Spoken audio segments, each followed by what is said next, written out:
Hello, and welcome to a new episode of Rhapsody. This episode, you know of course, this means Famicom War. We haven't touched a strategy RPG yet, and there are plenty of those out there, even in the retro era. Like, there's definitely a lot of them nowadays, but it's a genre that's kind of been around. It has kind of looking at the history of this actually kind of was breaking new grounds that really kind of original, and it's kind of odd to see that Nintendo was one of the first of these. So with that, why don't we just go ahead and get started so we can actually get a good look at this. All right. So, the Nintendo Wars franchise. It's a franchise that, well, as we'll see, has been around for quite some time. Originally started out as Famicom Wars, which is the game we're going to be taking a look at today. I actually never realized how early of a strategy game this is. Specifically more of a tactics style game. Because when I was looking this up, this actually is kind of one of the first of its kind. If we're trying to think of games like strategy, there's a whole bunch of like one-off strategy games on like these Commodore 64 that were more of a grand strategy kind of thing, but kind of simplified. One of the first big franchises that you could see of real strategy franchises was actually the Romance of the Three Kingdoms by Koei, and its spin-offs like Nobunaga's Ambition, The Emperor, all those. Those were kind of more strategy at a grand scale, which can be really complicated if you are not super familiar with them, and are very convoluted. Then there was a game that came around. Romance of the Three Kingdoms came out in 95 or 85. Then there was a game that came out 2 years later called Daisenkryu, or I think that's how you pronounce it. But basically, it was strictly looking at the combat, because the thing with the Romance of the Three Kingdoms is that you were trying to build, well, a kingdom. You were trying to do all sorts of economic management and stuff like that. That wasn't strictly done with the warfare, even though it had warfare elements. Daisenkryu kind of took that and made it basically all about the warfare. The thing was, even that game was still incredibly complicated. But then Nintendo came along and kind of had their own take on it, where basically it was all the strategy and war, like strategy of like a game like Daisenkryu or the war elements of Romance of the Three Kingdoms and the like, but a lot more simplified, so that it was a game that, well, the whole family can enjoy. There were a lot of commercials for this game that kind of emphasized the fact that really this was a game kind of for everyone. And I remember reading in a book that one of the taglines for this game was basically, it was a war game that your mom could play or something like that. But yes, the Nintendo Wars franchise took a while to get over here. I think the first one over here that came, I think, was Advance Wars, which was quite a while, or quite late into the kind of the franchise, kind of similar to what happened with Fire Emblem over here. Which, yeah. So why don't I just, rather than just kind of babbling on about it, why don't I actually just go ahead and start it?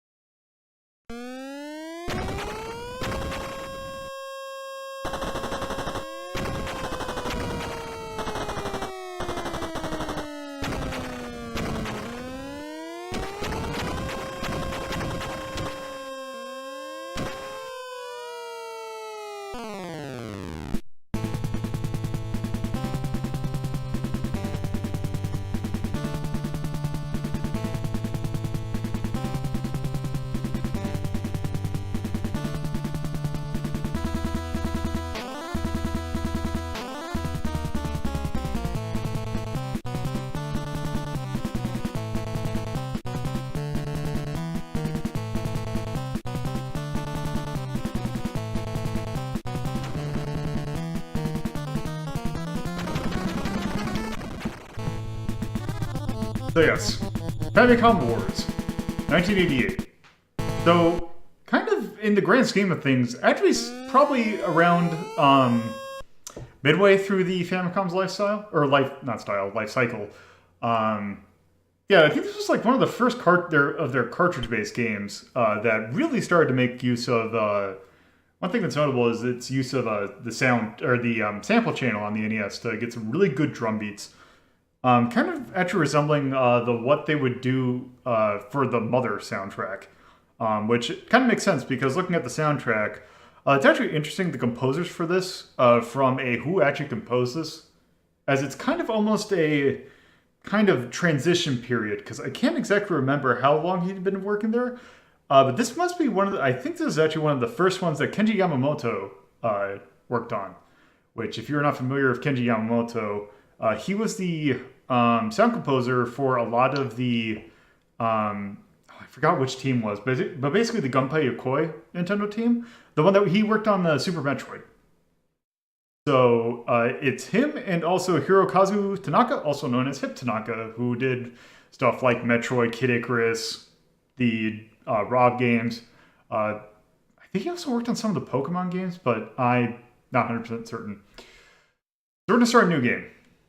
Because really this game, one thing that's kind of interesting about this is that this is kind of a game that there's no overall plot to it. It is basically, you play one-off scenarios and you basically, like, oh, you do a scenario, well, really a map in this case, and you just play it.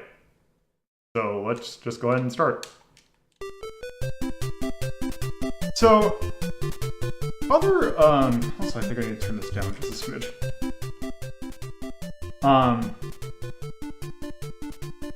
Let me check that. Maybe a little more. Sorry, I also got a new pair of headphones, so I'm trying to work with that as well. So, yeah, some of the some of the Famicom War later Nintendo game or War games had you let you play as multiple factions. This one you only have two. You have Red Star and Blue Moon. There is no real difference between them other than one side's on the Red Star usually starts on the left side of the map. Blue Moon starts on the right side of the map, and obviously one's red and one's blue. So we could actually have it. So you can't actually play this 2 players. You can also have it so that the computers play against each other, which we might use later on. But yes, you can also have it so that if you want animations on, 2 sets of music, and also checking to see what difficulty you want. So I'm going to keep it on 100. So, right off the bat, you have access to any of these maps. So you have a good number of maps. You got Bean, Crater. So, as you can probably expect, each of these maps are slightly different. Some of them have different unit types available to you.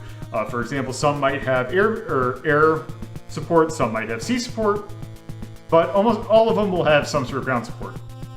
But yes. Let's just start with, let's see, we got Bean. I think Crater actually has air, but let's just start on Bean. Bean. So yes, this game is, I mean, this map is really good to take to kind of get a handle of the game, as you probably expect it's the first thing. So, kind of to get kind of the gist of what you have right now is you don't start with any units. This game is kind of, you get an income with every map, so I believe we will get, take a look at, yeah, we will get 11,000 each turn. And basically our income is kind of derived from how many of these buildings we have control over. So right now we have obviously the ones that are red, and they have the ones that are blue. So we don't have anything right now, but if you control some of these buildings right here, these are, I think they're barracks, but basically they let you build ground units. Yes. So right now, we definitely need to make some infantry. Infantry obviously being the most basic unit that you have, but they're actually very important because not only are they the only the unit that can capture other buildings, they're also the only building that can capture the opponent's headquarters, which is kind of the main objective for each map. Is I want to get an infantry over there and fully capture it. So right now, since we built those, that's really all we can do this turn. Mechs technically count as infantry, they just have a rocket launcher. They all, I think in this one, I don't know if it's later, but wait. Huh. but mechs can capture buildings. They cannot capture the HQ. Ah. Okay, so now that I have infantry, you want to be careful. So each unit can only move certain distance. You also want to be careful about what terrain you have them cross over, because that will determine how much they can move. For example, if I took that I don't know why I'm pointing at the screen like you can see it, but if I were to take this infantry and pass it through this forest, you can kind of see at the bottom. You can see how there is a. Oh, actually, the forest won't do it. It's just the. Here. Oh, okay. So can I build in? Is it just that one that I can? Okay. That's the only one I can build. Build an APC. APCs are basically the base level of kind of, I guess, kind of technically tanks, but not really. But obviously, as they are an APC, yeah, they're kind of armored personnel carrier. Yep. So they can, if you move a infantry onto one of them, they will get onto it, and you can, move the APC with the unit inside. Does this one have it where APCs restock your troops with ammo? They're standing next to it. I believe they do. Not 100% certain. Yep, that's what I meant to do. So that's all I can do. Also, I'm going to go ahead and say I'm not super familiar with this game, so I'm probably going to lose terribly. Also, if you, I believe it's any unit that's on a friendly building, they can get supplied. Also, infantry can, as you can see there, infantry can cross mountains, but that is the terrain that will take two-step units.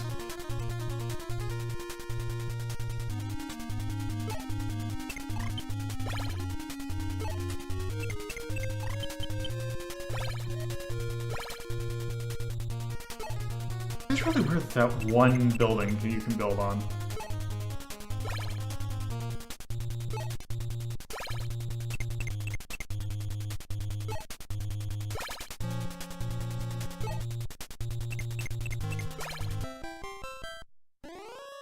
Okay, let's see.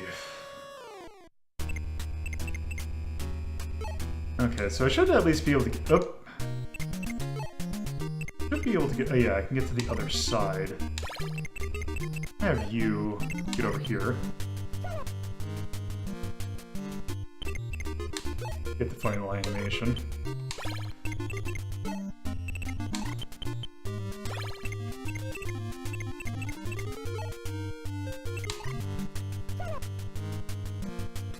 Also, APCs are, as you can probably expect, they can move. I believe six. They have 6 units of movement. Oh, the only thing that sucks though is that I can't build on those things now. So I'm just gonna go ahead and get prepared. I'm actually gonna build a tank.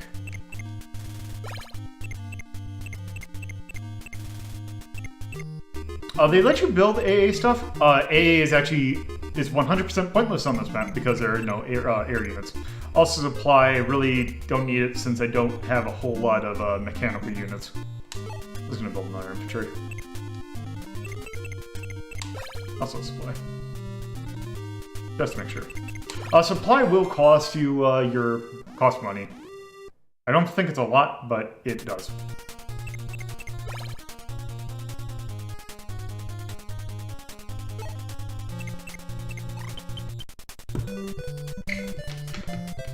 So the amount that you capture in a building is determined by the strength of the unit.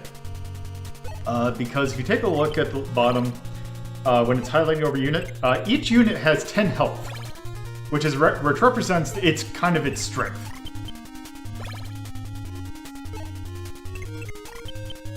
Also, I positioned myself really poorly.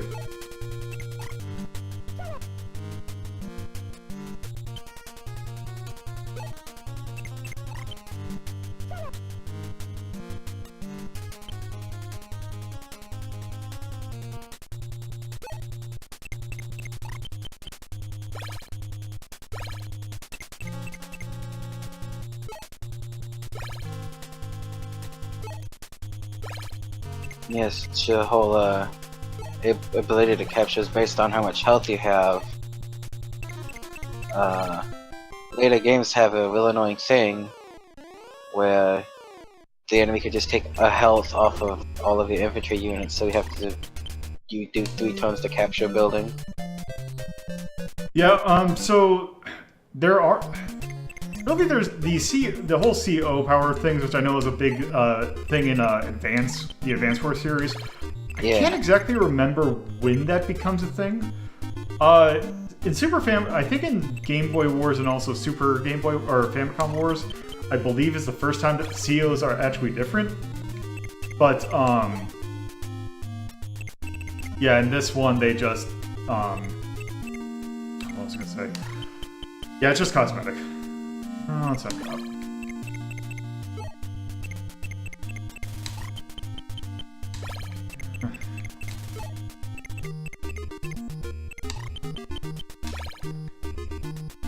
Oh.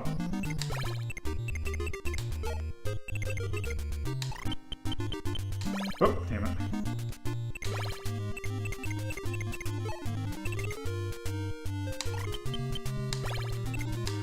Okay, look.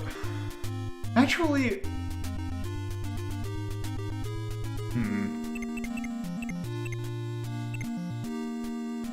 I'm gonna be dumb. I'm actually gonna get an artillery. Because I think if I move it here, I could technically hit here. Or here, I think. Or I think there's a spot where I can hit over this thing, but also I have enough money that I can afford it. So I'm actually going to start getting some stuff to get rid of some of their APCs. Because APCs will completely destroy infantry. Or maybe not destroy, but they are not really that effective. Let's look at an APC. How much do I have? APCs. Oh. Let's get on a mech. That's really all I can do. Oh. Okay.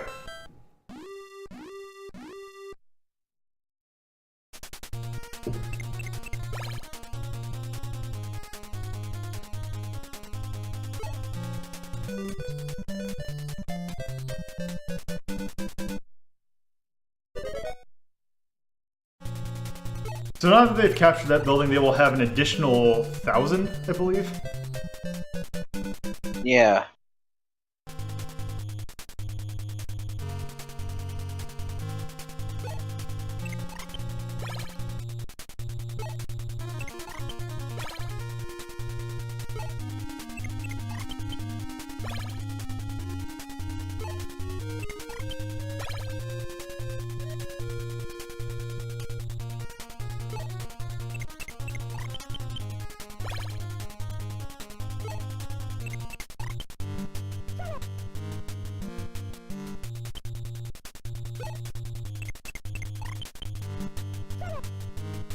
I really like the noise that they make when they jump into the APC.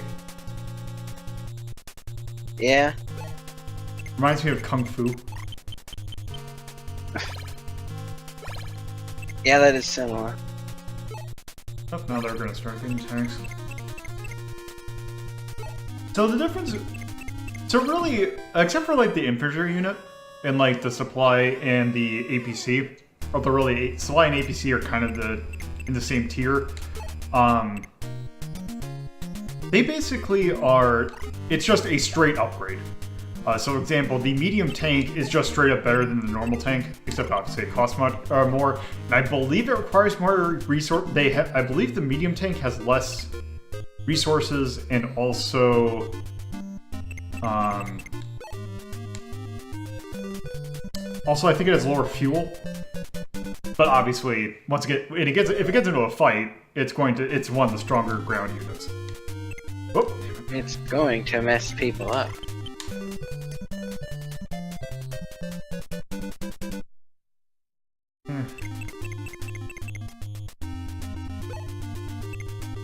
Let's put you in position.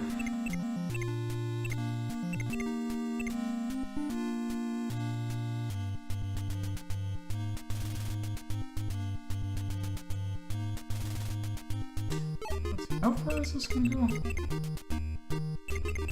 Also, let me get something checked real quick because... Odd.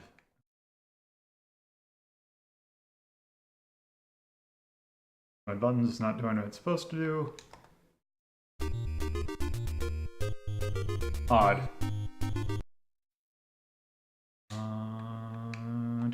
Do.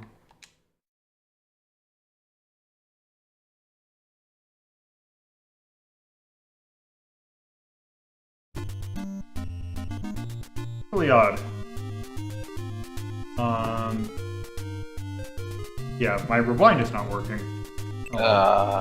Oops. I'll have to actually play this game legit. Oh man.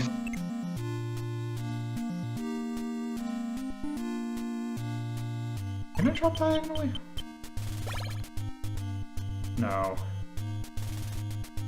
Also, I can't position him in those woods.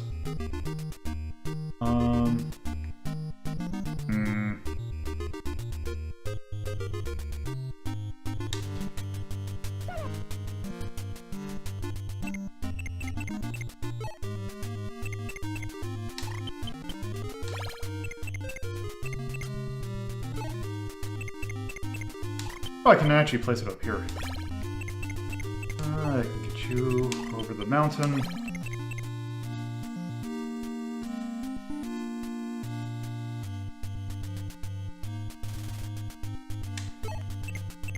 All the way up here? Yes, I can. Wait.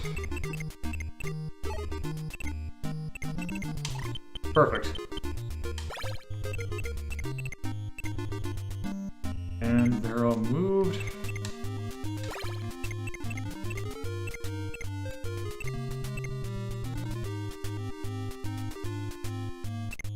I kind of wish that I could, like,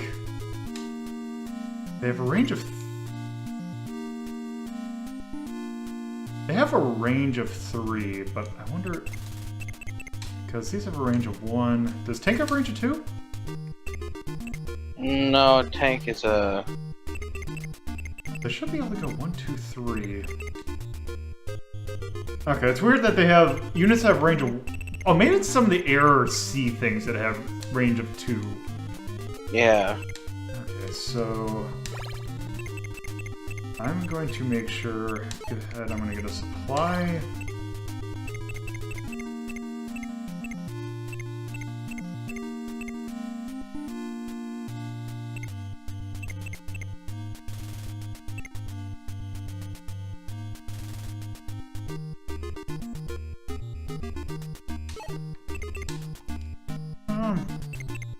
Look at another mech. Okay. Oh, by the way, also, so if you go into sec, also I like the white flag is basically always just a pair of boxer shorts. But from here you can turn off animations if you'd want. Also, you can set the music to be different. Oh dang! I'm more of a fan of the A set of tunes.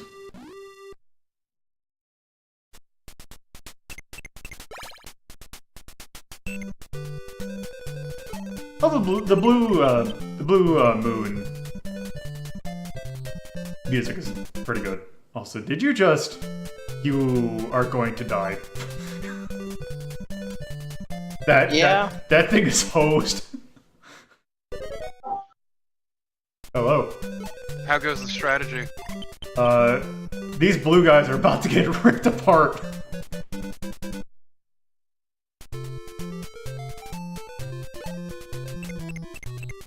Although I can't remember if it is the moment that they get off, they lose their momentum, or if I have to capture the bit they have already captured. Also, it's going to be the 6th turn, and we're finally now going to actually see some combat. Oh, fucking Christ. Welcome to... Wait, did they... Wars. Oh, they got a, Wait.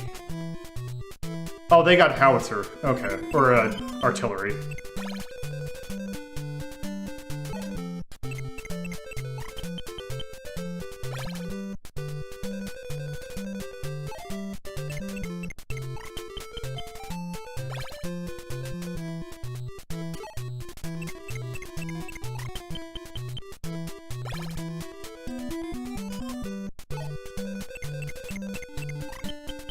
Okay.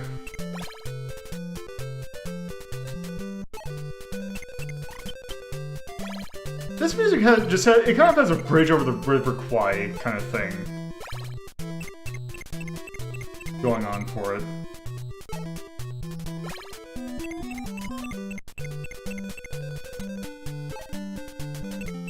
Oh, they're getting 2 supply trucks.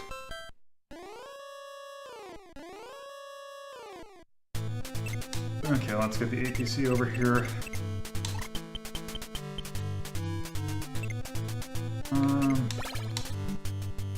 Now, I think when I drop them off that they... Okay, yeah, that uses up their turn. But at least gets them in position for where I want them.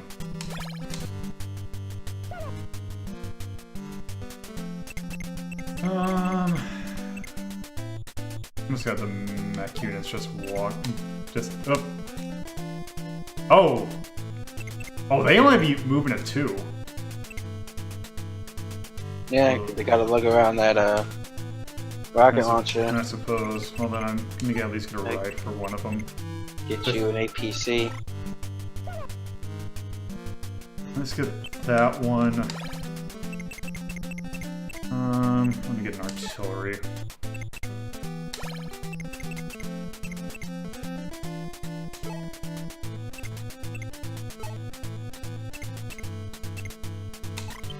At least move it out of the way so I can... Actually, there's nothing really I can do.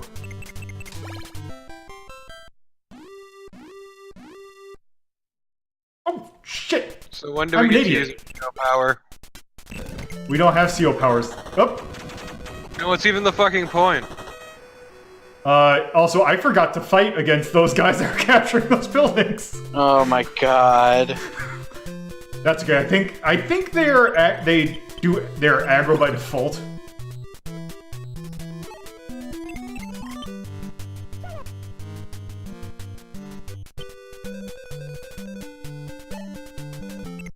Nope, they're gonna capture it.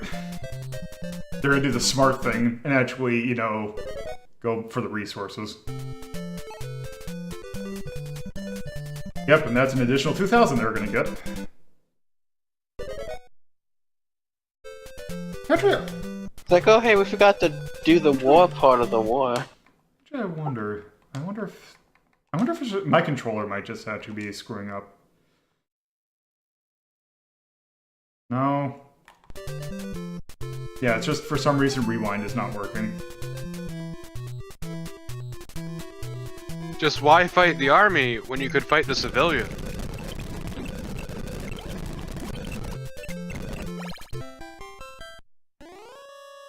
Oh, actually, okay, so okay, let's. Oh, nope.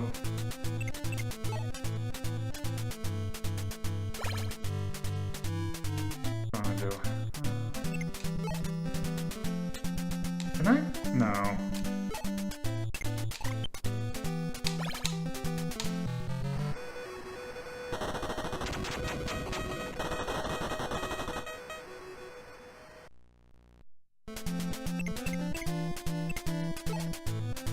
Night? No.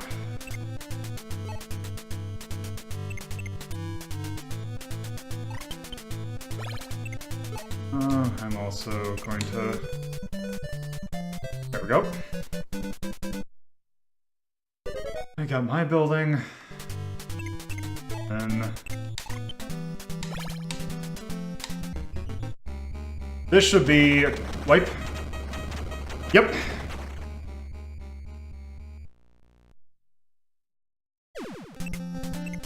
Okay.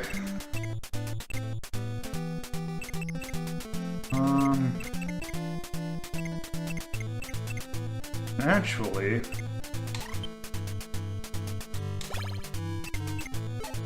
Even if they're only 2 frames, I hate that the vehicles have idle animations, but the foot soldiers do not. I suppose, yeah. Okay, what are your health at? Okay.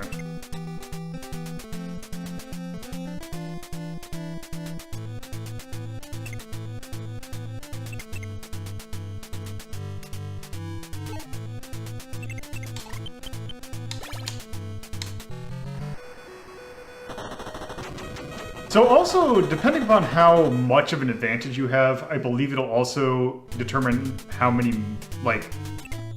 I don't think how to phrase it. But yeah, basically the health of it, it won't be like infantry always does this amount to infantry, it determines what their current strength are, or is. So this should be, yeah, it's an even trade. Oh, so they don't get an advantage for being in a city? Nope. And didn't Advance Wars do that? Yeah. Like you have an advantage if Not you the like advantage up of the and city, away. I mean the health power thing. Oh, I can't get over here. It was a ratio between numbers, like this number to that number. Yeah. Added more random to something to it. Wait. Oh, I couldn't, because I couldn't play it somewhere. Actually, I wonder if I go over here. Yeah, I can drop him there.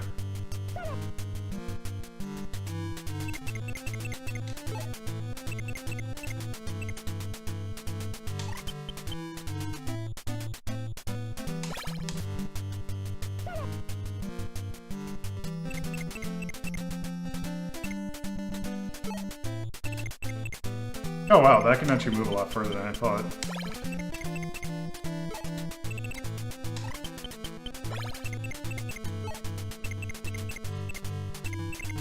Oh right, because it's artillery, it can't move in the forest.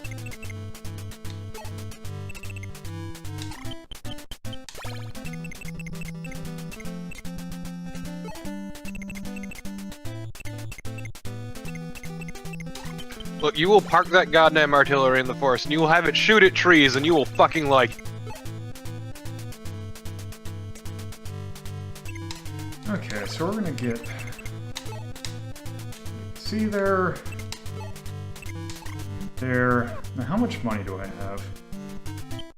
Enough. Let's see. God, I kinda want to invest in a howitzer over a medium tank. I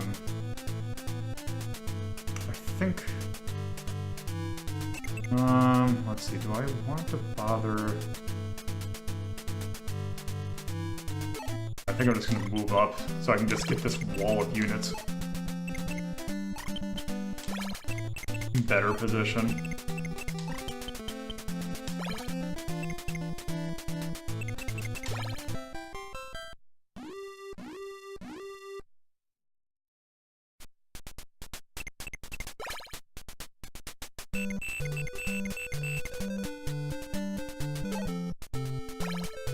Yep. Oh, this is gonna be bad. Oh, wow!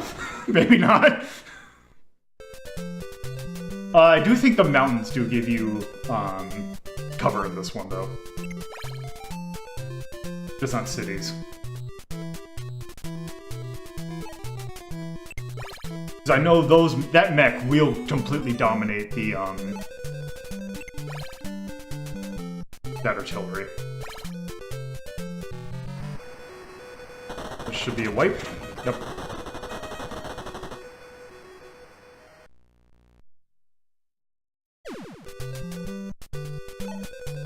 What does mech mean? I think mechanical unit. But basically an enemy, or I think it's like mechanized soldier, but basically to go deal with mechanized units. Well, those infantry are dead. Lola, do you mean a universal soldier? No.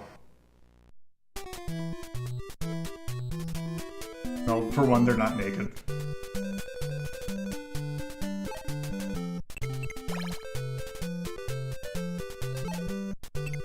Okay.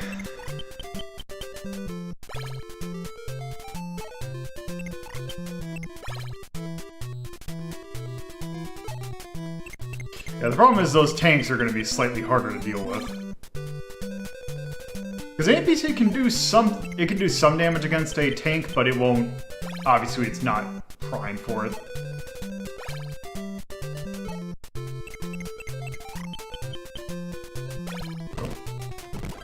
Okay, let's see. you have you? Let's see.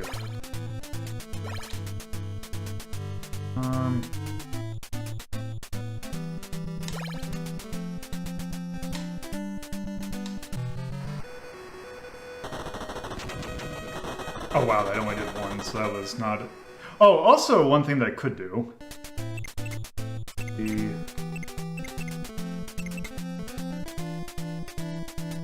That's not gonna serve much purpose.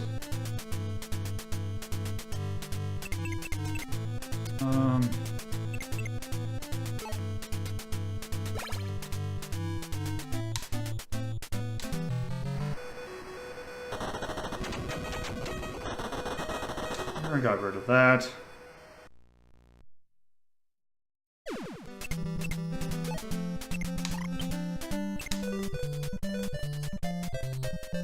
Okay, so it starts from ground. It starts from 0. I don't have to retake.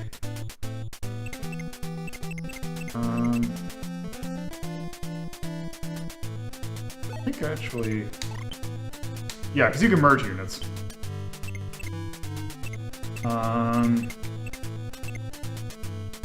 Let's see.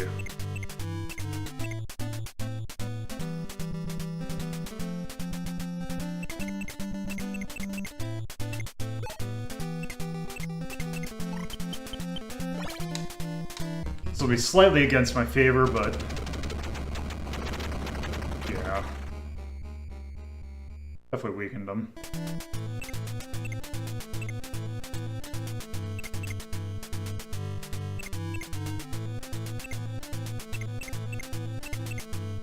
Now, if I move this...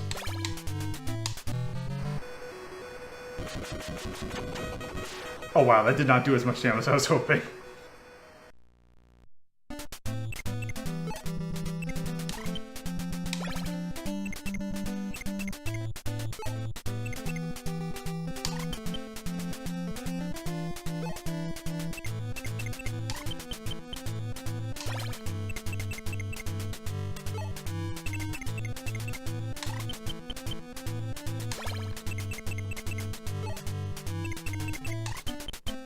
There.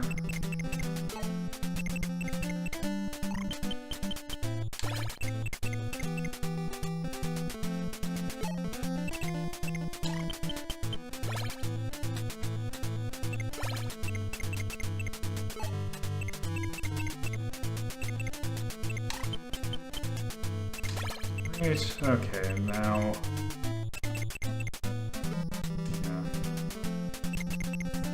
Now, get that guy out.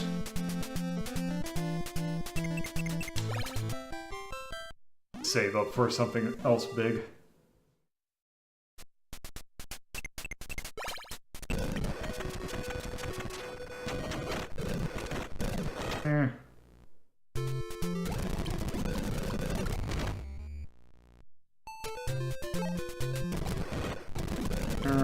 Oh wow, that APC tank did a good number against the mech units.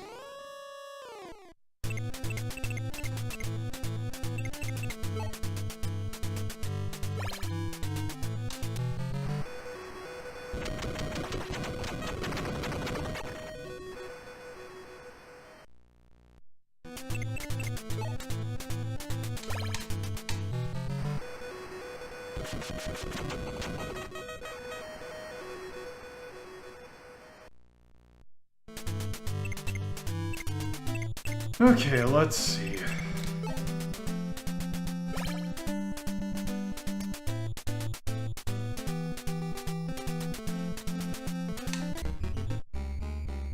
Do I even get one? Yeah, I got one.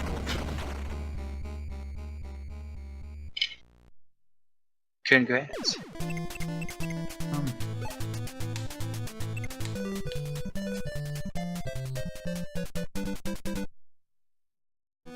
There.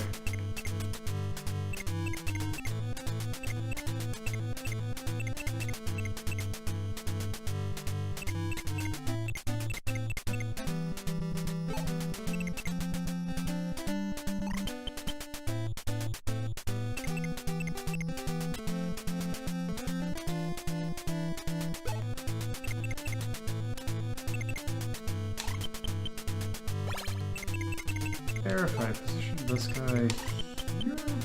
Wait.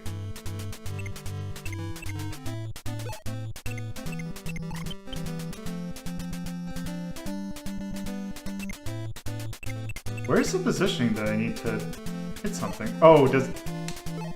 Oh, It's in hell. Oh, I don't think I can... Oh, I can't have it move. So it just has to be in position. It can't move and shoot. Nope. Okay.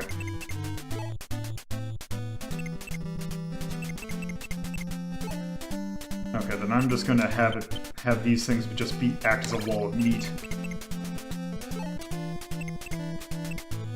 Just cover them in corpses.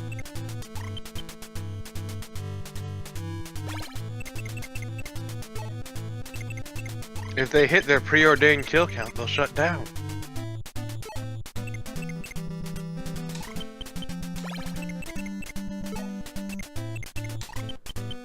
Here.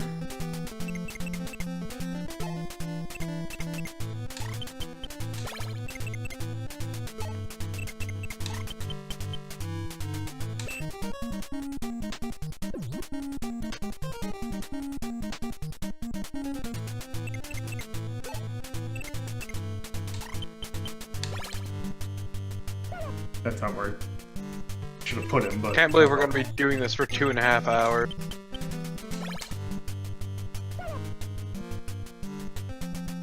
Oh, let's see.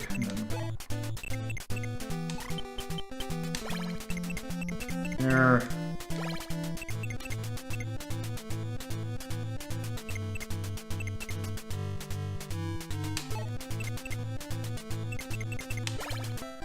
Okay. This is probably not the best strategy, but hopefully it'll work.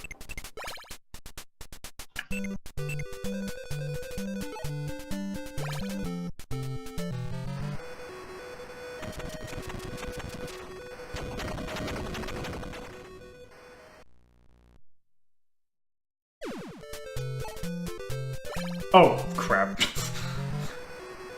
That's good. It shouldn't be. It should just be 1 or 2, I guess.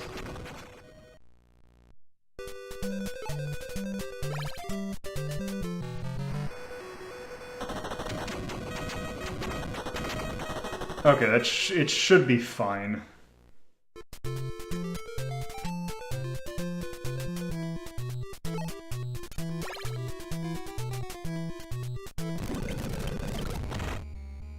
And that tank.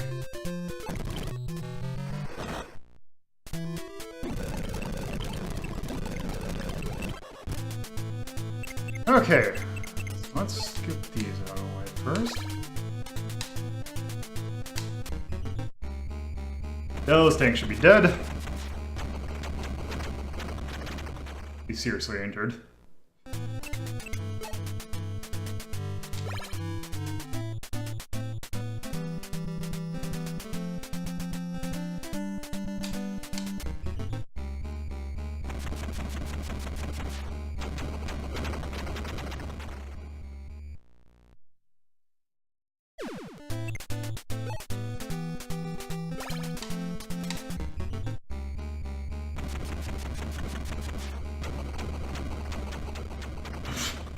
Well, rip that NPC or APC.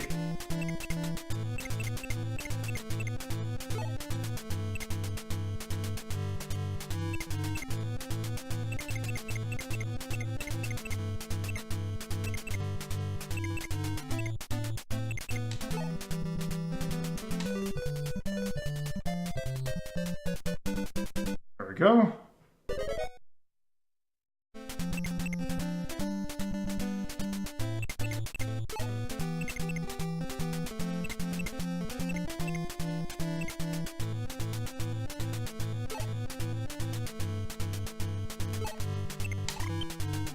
Tyrion, it would work great as a board game, but no, there is no official board game.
Man, like earlier I was wondering, like, why did I like always get real into Fire Emblem, but you couldn't get it in... And yeah, maybe the waifus had something to do with it, but also it's just these games feel so slow. Yeah, and this is definitely the slowest of the bunch. I'll go ahead and end it. Does it have a longer... Oh, it does have a longer range.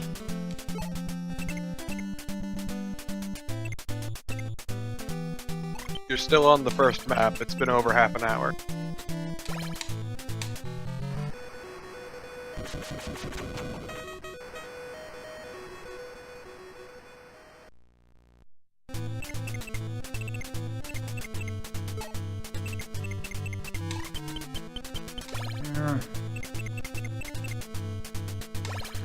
Okay, so... We'll finish this map by the time the time slot's up.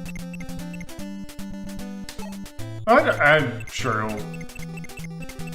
it should be fine.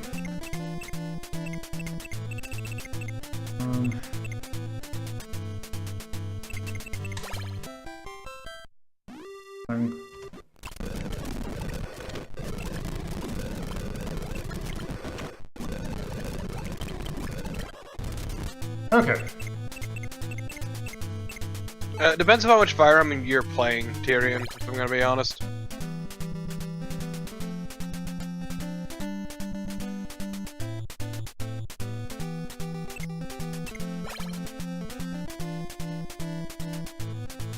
But yeah, the combat tends to go a lot quicker, because usually, like, 2 or 3 turns.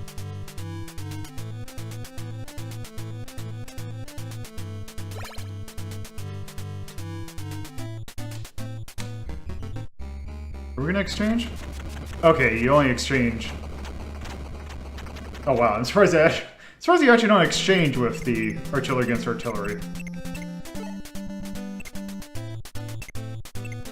Yeah, Awakening's not, I won't say like a large departure, but sort of a large shift in design philosophy.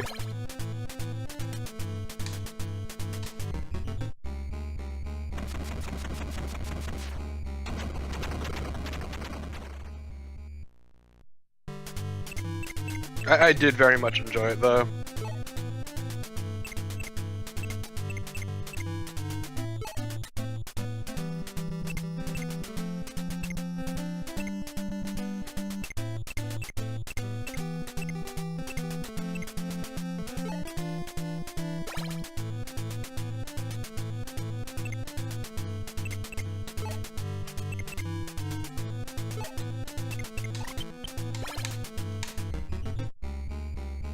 Also, by the way, we don't have any air or anything else.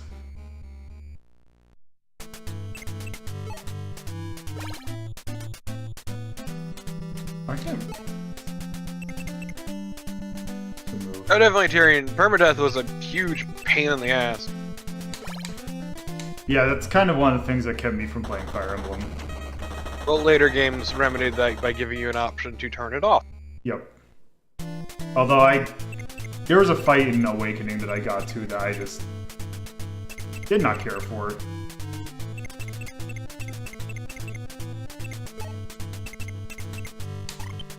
See, I created a group of monsters who shit-stomped the game, so... I played God, and I won.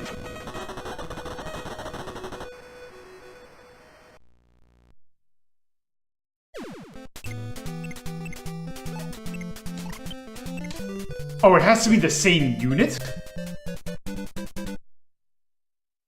Ugh, I don't know how I feel about that.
Nope.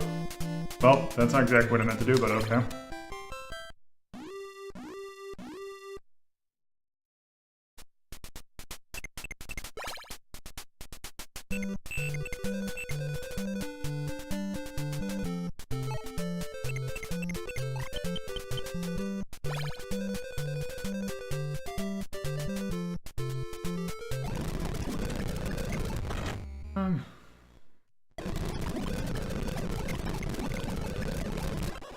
Okay, let's see.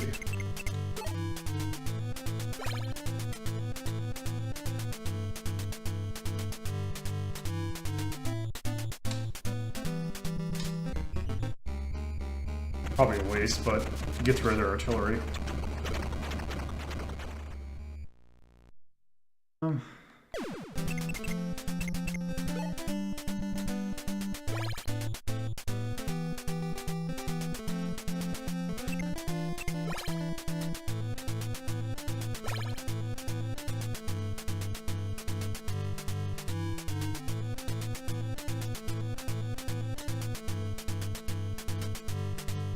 Oh, let's see.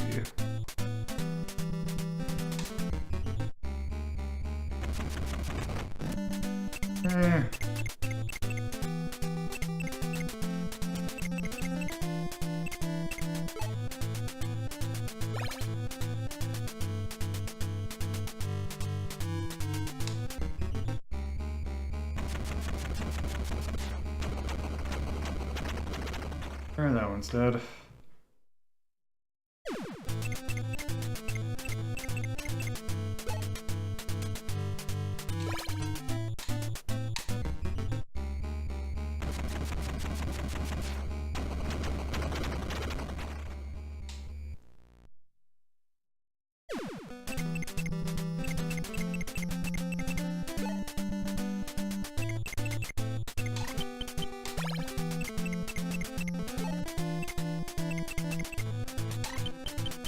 There. I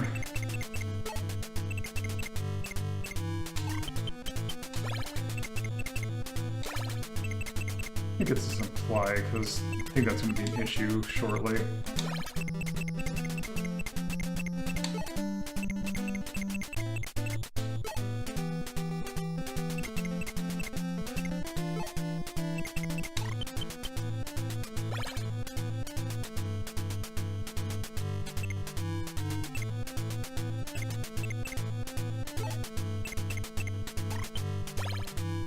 Oh.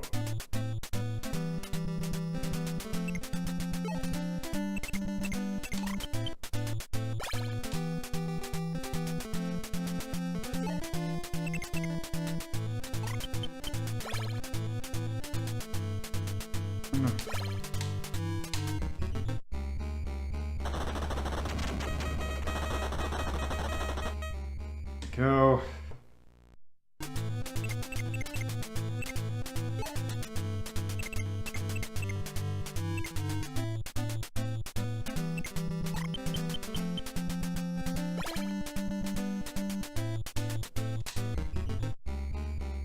All those APCs are going to get murdered by that medium tank, but...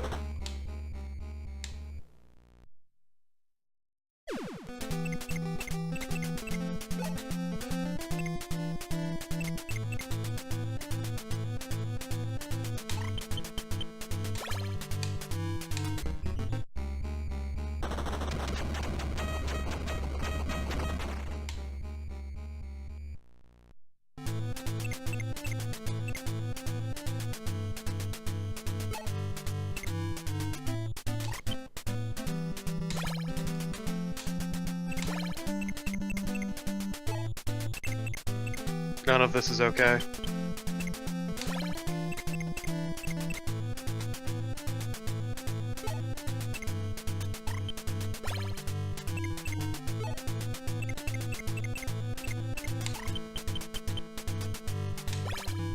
It's basically my strategy of they can't move forward because they can't move through units, so basically I'm just forming a giant meat wall that they can't progress through while also positioning my artillery and howitzers so that they're just going to completely destroy them. This strategy probably really sucks, but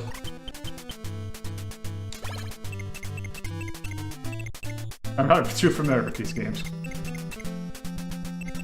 Okay.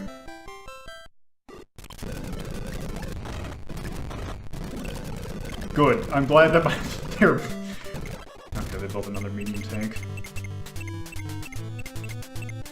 Okay, let's see.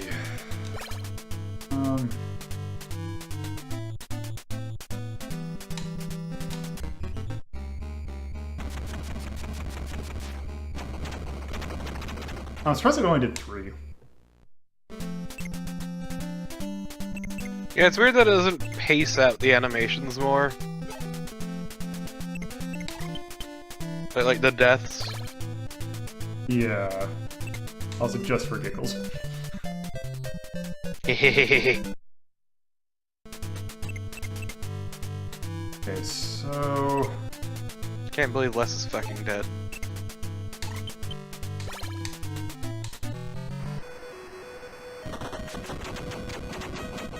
Wow, that is a... that... I don't know how I feel about that trade.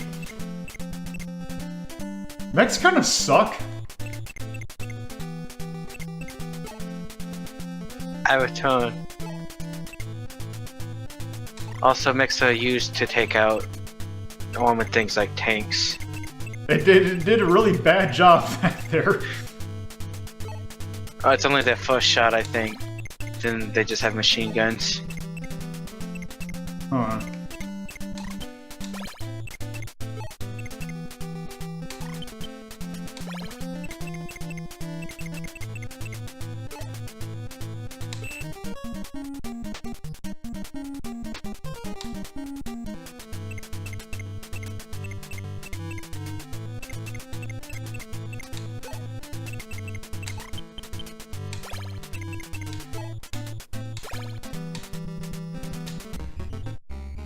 Okay, let's see how this goes.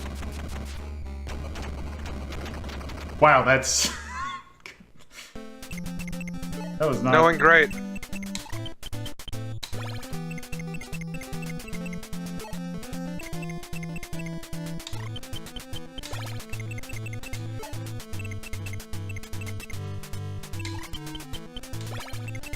Okay, now I just need to start just building inventory. I need to capture their stuff.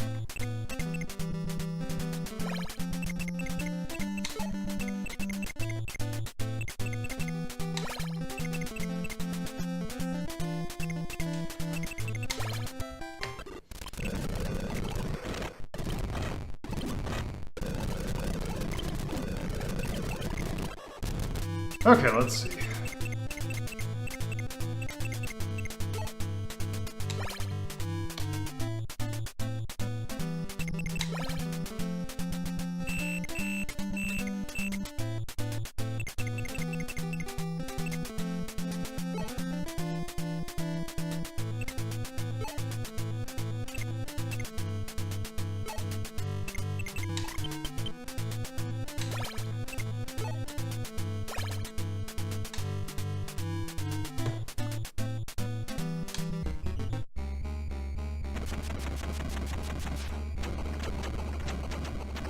Oh, jeez. Why do they do more damage against NPC or APCs than they do against... or against tanks than they do our APCs? Those APCs are probably going to still be alive, but... Nope. Also, it's great because they killed the unit that they... because I cramped them in so much. I killed the unit that was in them as well. Nice.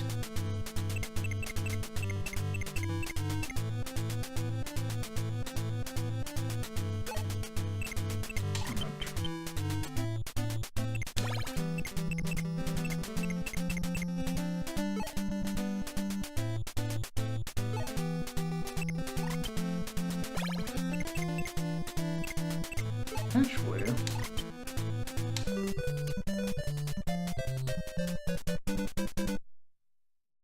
be able to go here.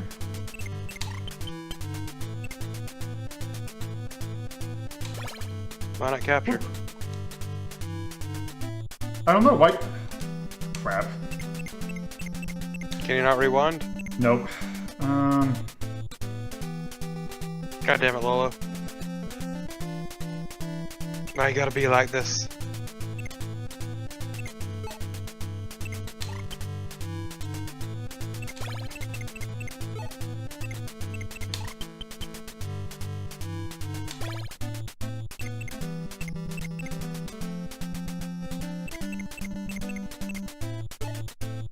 Move up.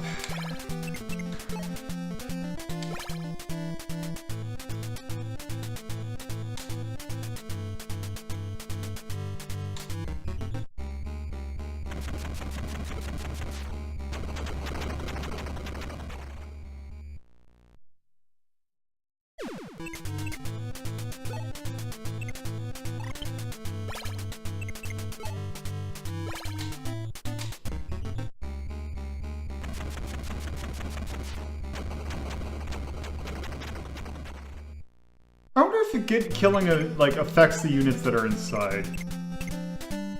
Okay. Also, which one you? Okay, you need. Just as it dies, it farts out all of its units. Also, I built the APC in the worst possible spot.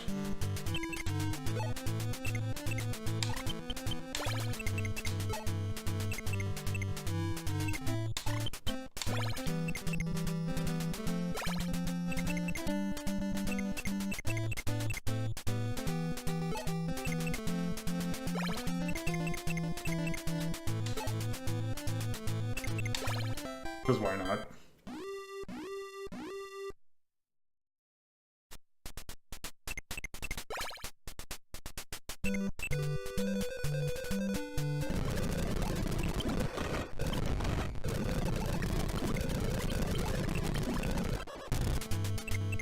Okay.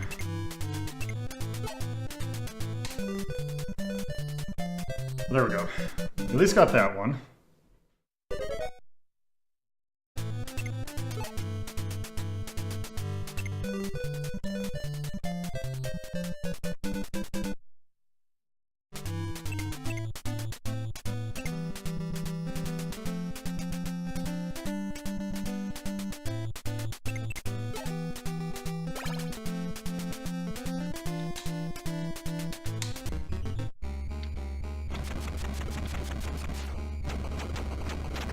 I was gonna say, that better be a full wipe.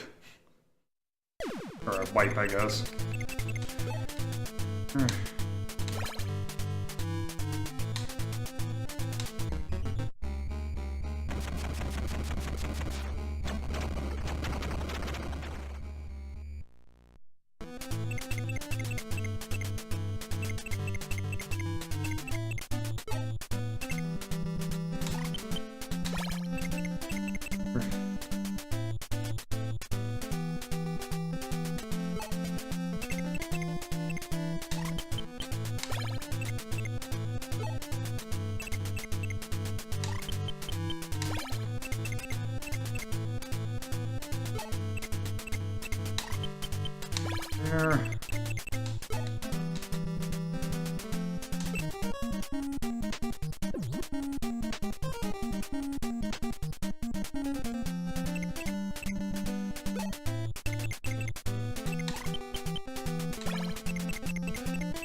Okay, that thing better be dead. I believe in you, Lolo. Go. God, I would have loved it so much if there was one left.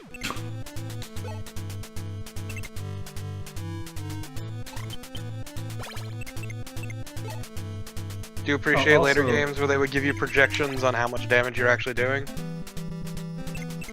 Yeah, that'd be nice.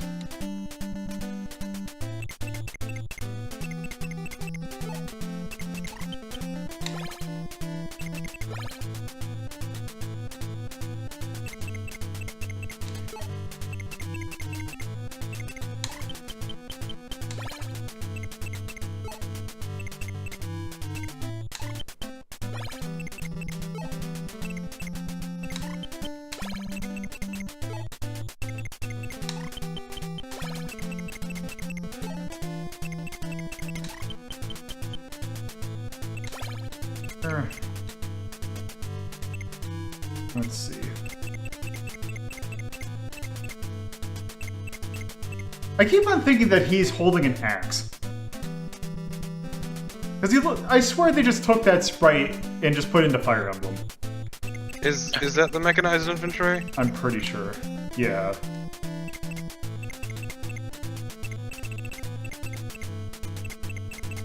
It's like, I don't understand what they're supposed to be in the context of this game. Yeah, it's weird. Because it makes no sense to have mechanized infantry when you already have shit like APCs that can go out in the field by themselves.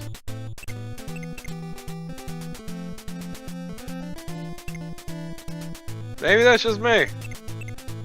I don't know.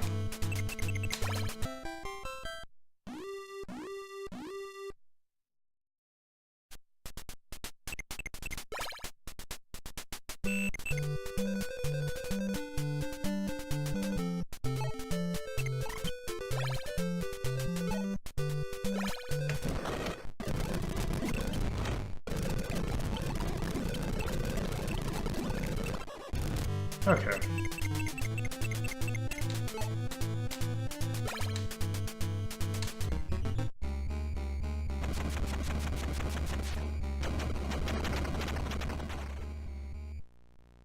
So I keep on forgetting to supply my units. But Tyrion, that's not what mechanized infantry are. They're not robots.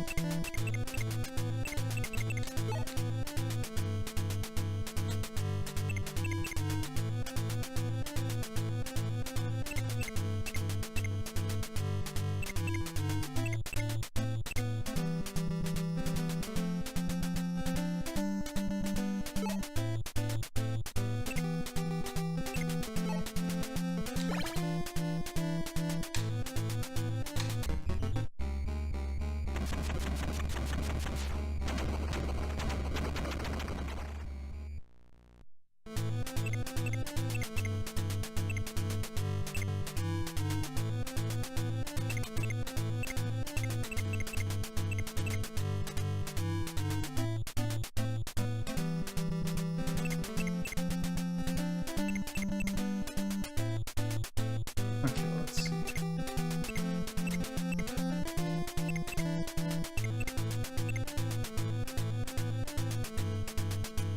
Problem is that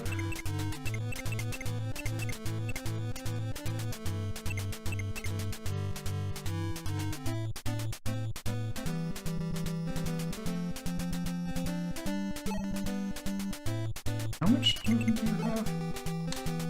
Actually, I should be able to attack. Yeah. Just completely rip that tank apart.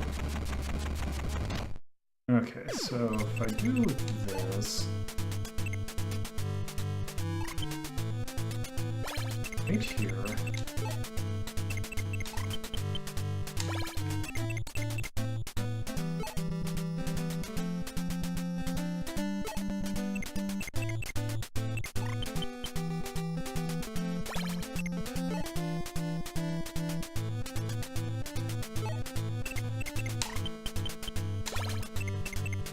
do take your place.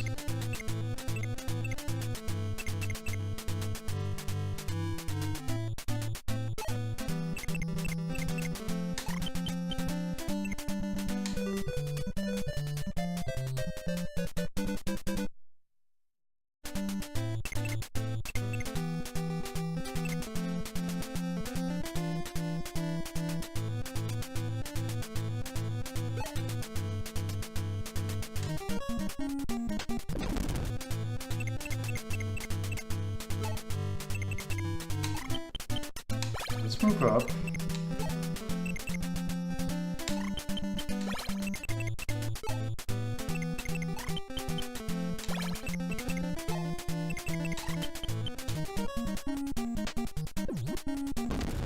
More supplies.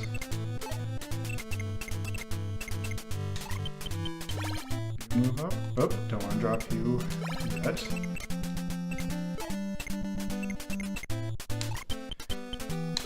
Have you wait here.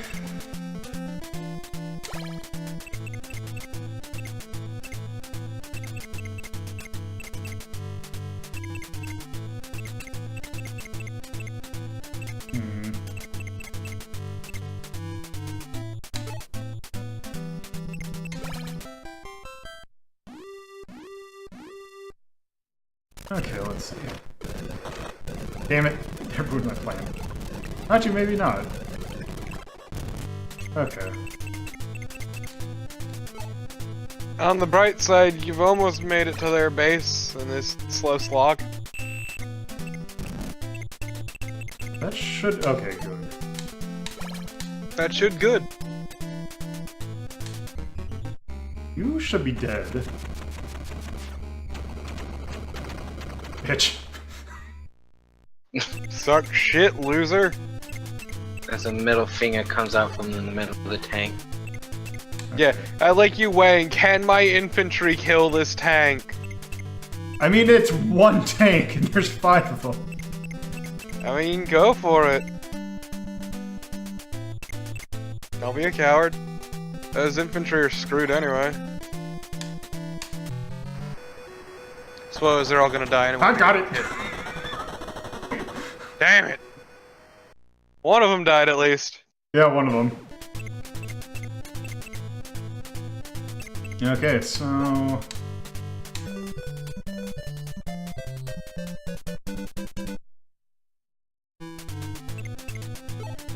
The problem is this asshole right here.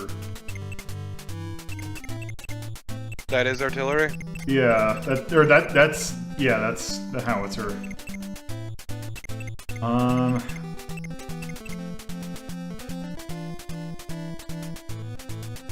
The problem is that is... I'm pretty sure... Let me just make sure, I did capture this, right? Yeah.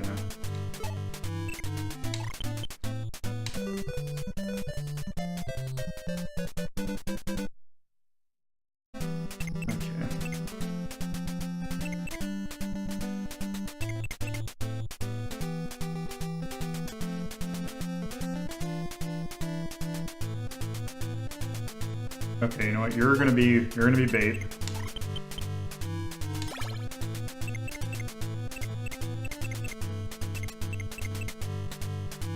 Okay.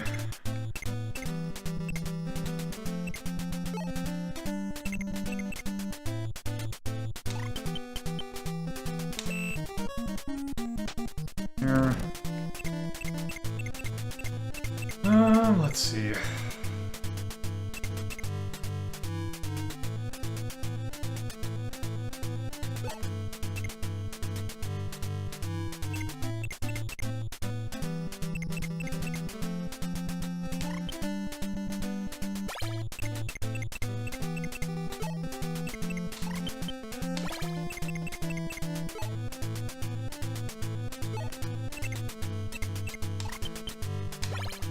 Sure.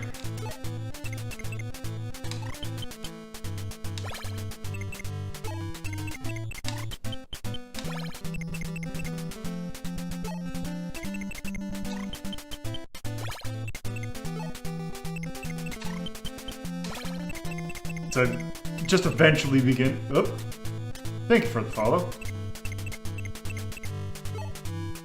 For choosing this incredibly exciting episode to follow. Look, that's what sold them, okay? Just this. An hour of this.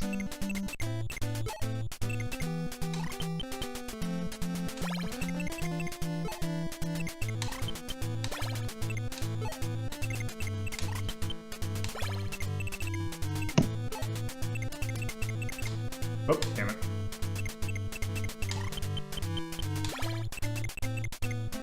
Yes, also remember, first level.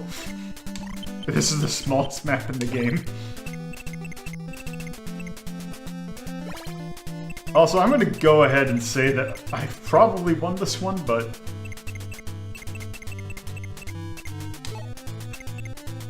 I don't know, I'm probably sure I could find some way to screw this up.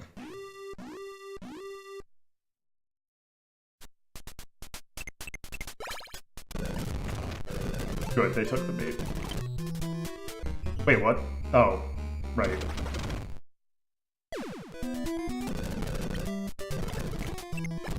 Oh, I just realized something. I bet you that tank doesn't have any ammo either.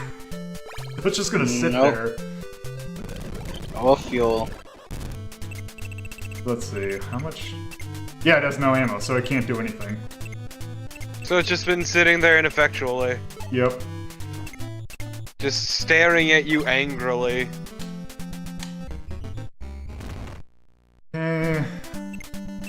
Just you go to attack it and the tank driver comes out with his sidearm and shoots you anyway.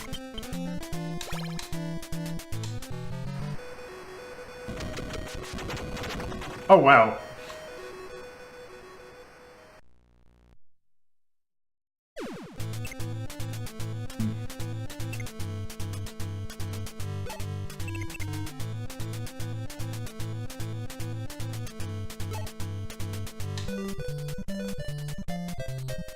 I don't think I ever captured that.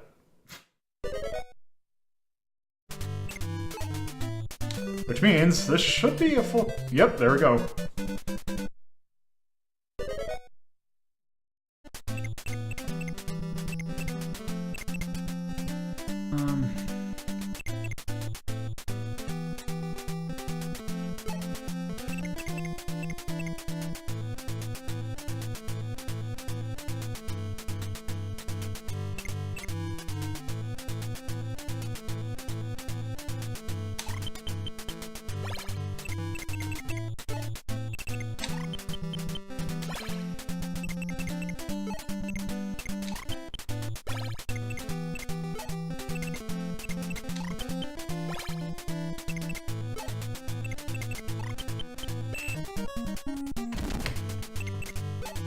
There.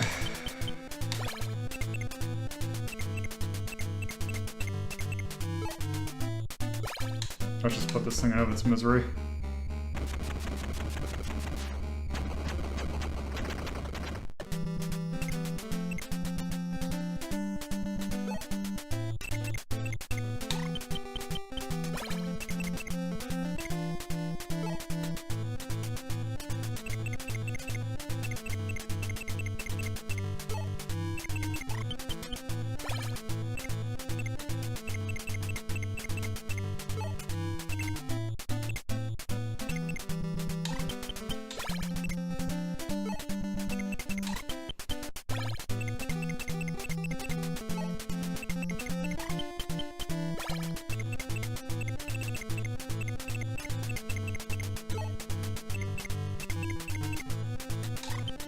We've almost finished. Oh. Sure, why not?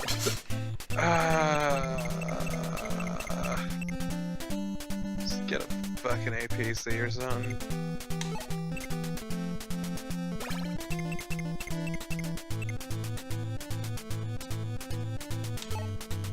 I'm just gonna get the howitzers and just place it all across this wall and just, if they build something, it just gets instantly pummeled.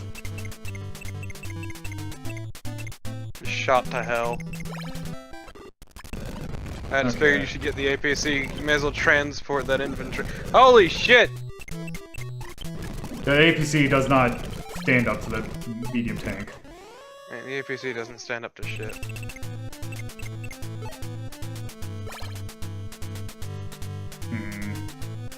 This thing's gonna prove more of a problem.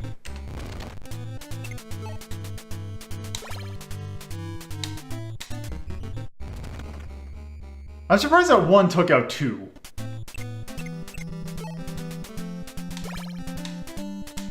Also, let's see how much of a bloodbath this is.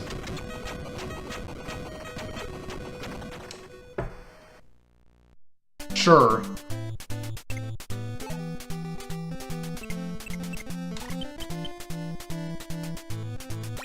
Actually, what am I doing? Proper order. That.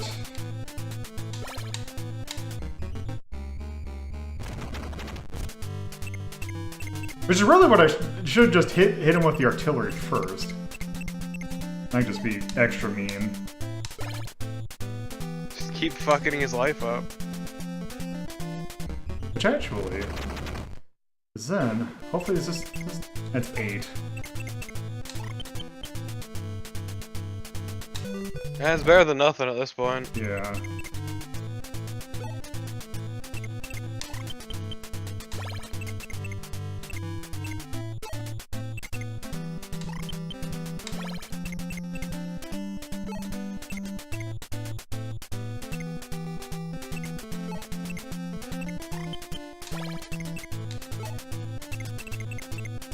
Oh.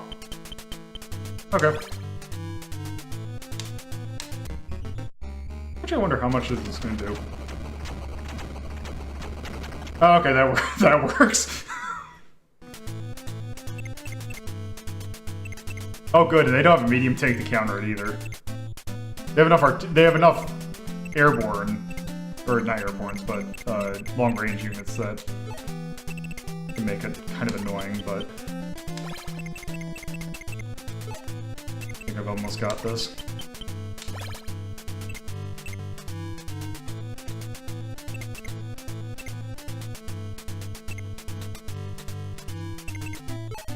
I believe in you, Lolo. At this point, I'm pretty sure I have it. It's just I gotta actually get there.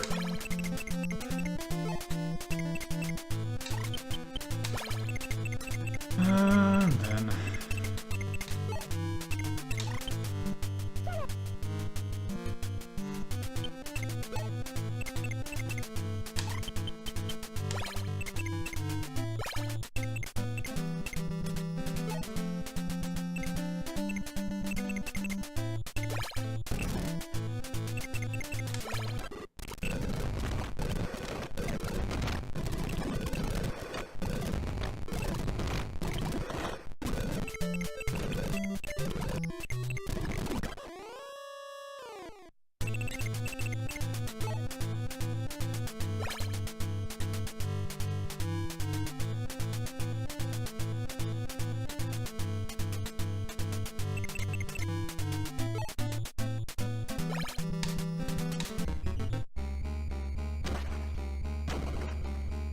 what?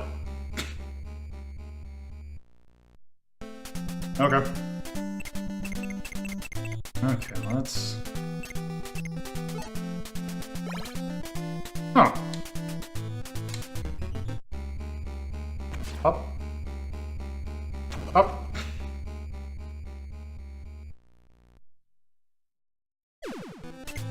Perfect.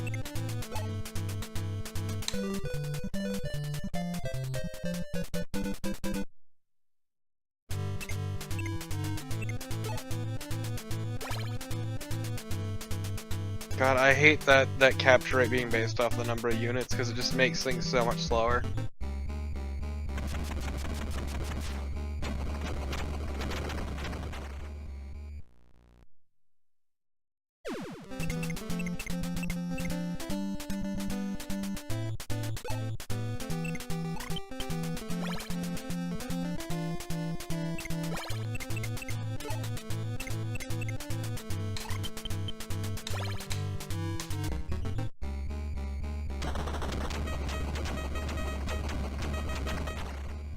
Rip.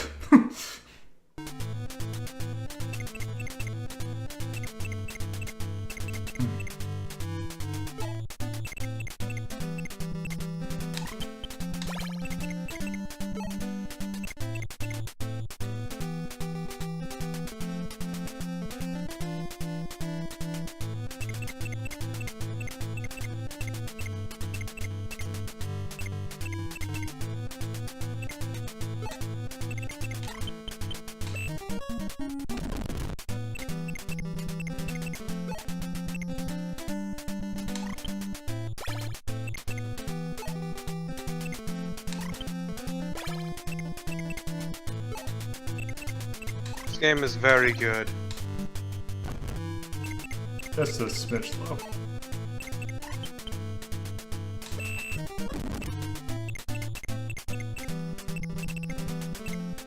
I'm glad that you're still outputting units despite the massive clog.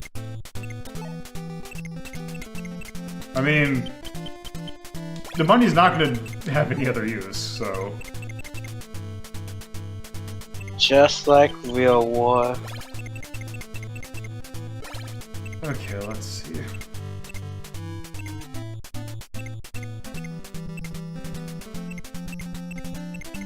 Let's see, howitzer...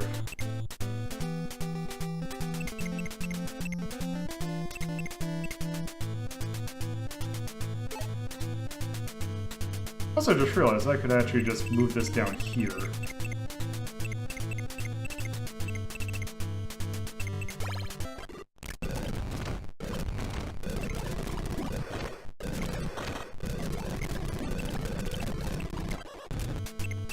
Okay. I swear to God, if it keeps it from... Okay, good.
Why does he have money?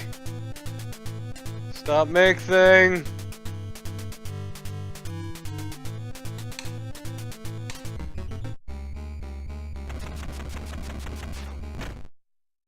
Why you make things stop?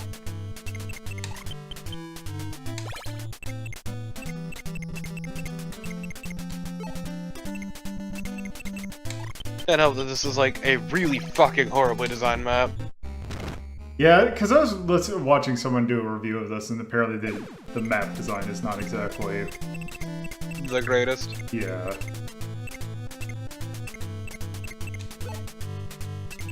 Guess I'll move this now.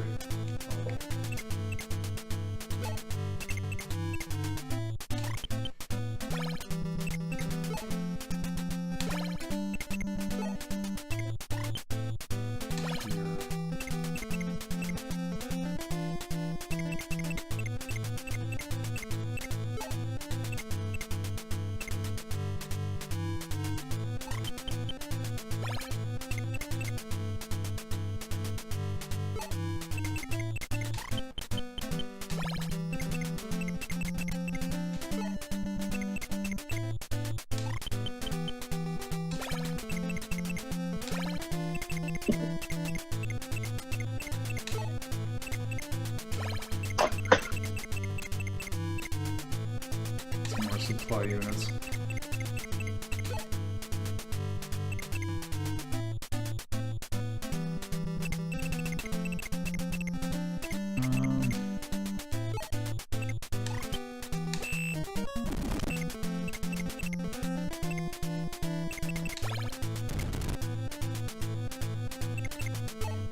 Might as well just have this move down here, and this move here.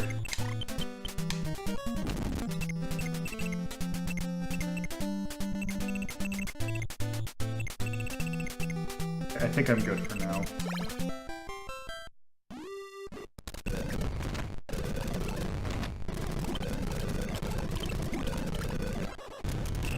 Oop. Okay, let's... Oh my god, you have so much money just burning a fucking hole in your pocket.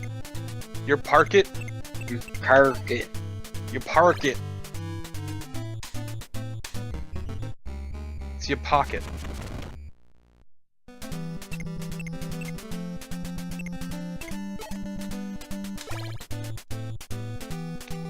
Good. Great.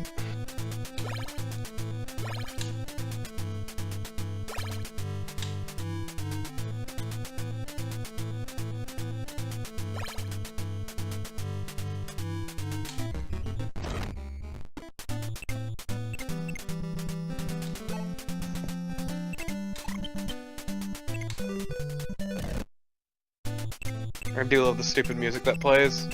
It's real good.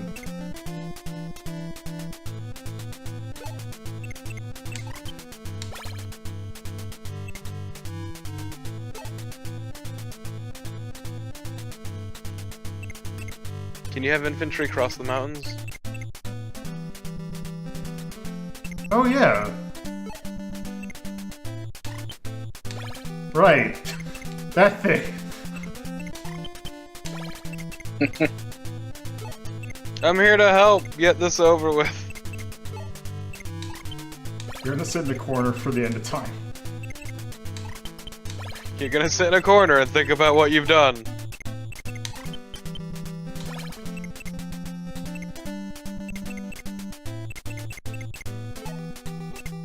Well, I can finally get my tanks in position.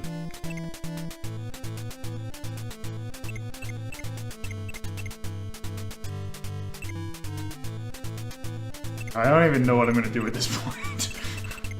Just end your turn. Oh, at least get this in position. Because why not?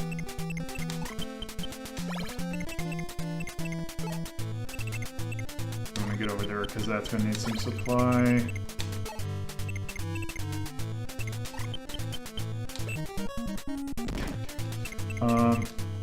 Why not? Just for giggles, since there's nothing else I can really do. Field howitzers for days. Just blast your own place to hell.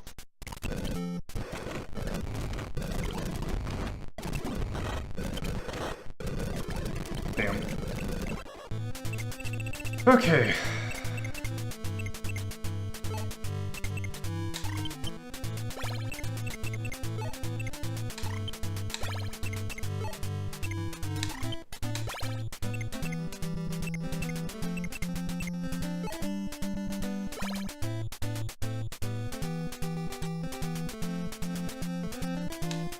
Clearly you should blast the supply truck.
How far is the howitser's range?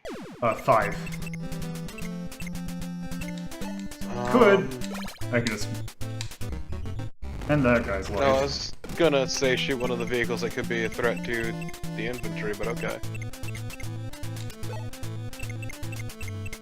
Oh, good. I can just have to go all the way over here, slap this artillery in the face. Okay, that works. Just completely fuck up its day.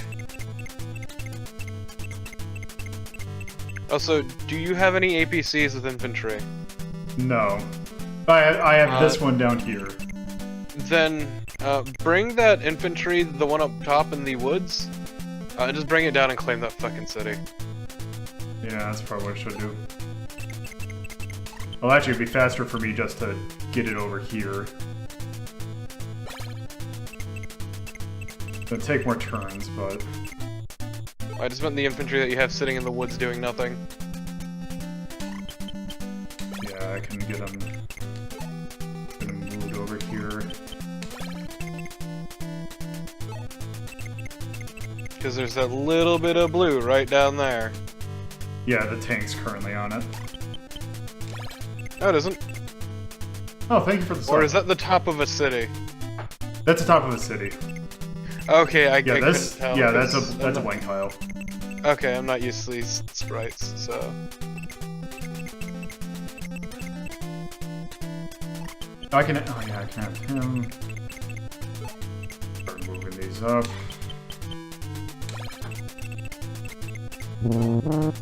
Oop. Thanks for the raid. This is I am so sorry.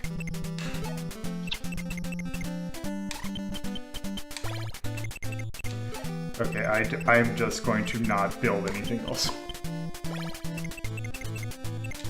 Non-stop action. Action pack. Okay. Packed full of action. Yeah, I'm just not even... There is no reason for me to build anything. Farewell, mountain lads. Oh no, they're all fucking dead! Yes, but that is moving on... Oh, that tank is in a bad spot. I mean, you could move the howitzer up a little bit. Yeah, I'm gonna have a cross.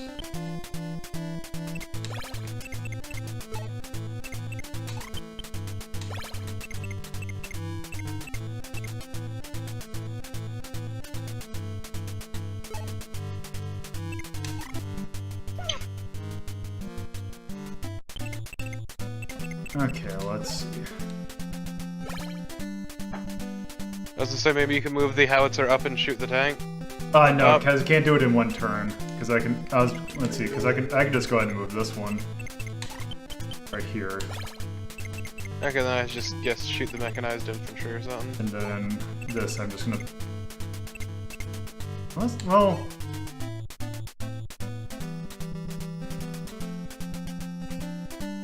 Could you hit the what's the range on the artillery? 3.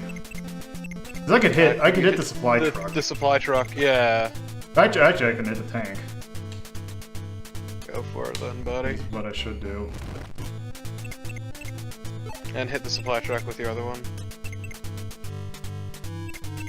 Oh yeah. If you absolutely want to do something.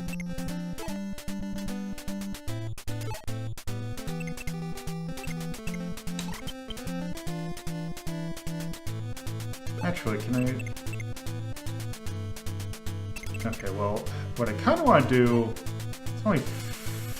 Oh wait, which one? If I move over... Can I slap that artillery in the face? Oh, that damn tank is positioned just right. Tia, you really don't need to. The sentiment's appreciated. You're seeing the most important or exciting bit of this.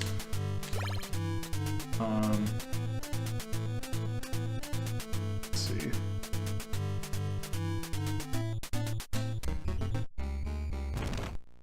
Yeah, fuck that tank in particular. Your boys up top are gonna have a rough time.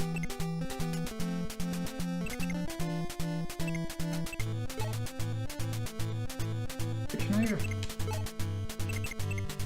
Okay, good, I can. I'm just gonna get rid of this medium tank.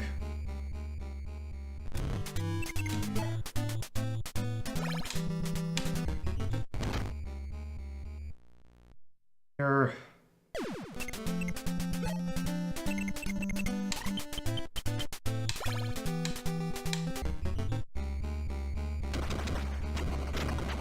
Oh wow, that... Wow.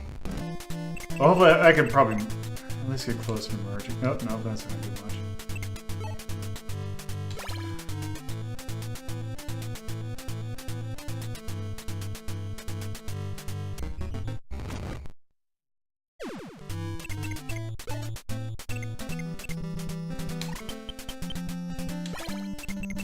Now, this...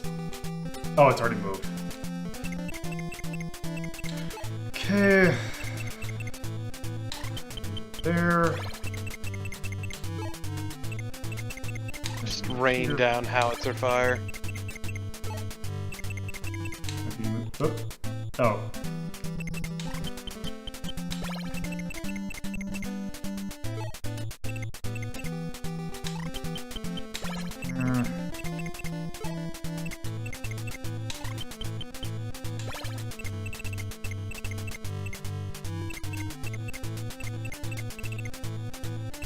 Alright. At least one group of soldiers is fucking dead. They're serving their unit oh, well that works. Not exactly what I was expecting to happen, but... Okay, so now you can use that howitzer up top to shoot the tank. Yep.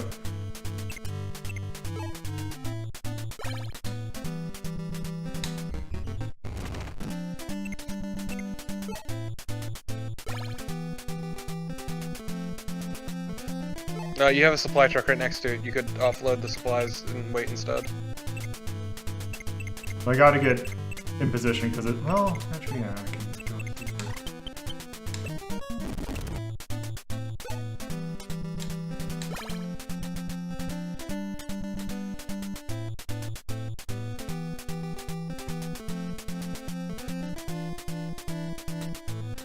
I don't know how well it actually works on. I think it works better against. Actually, this guy would be a lot more effective against.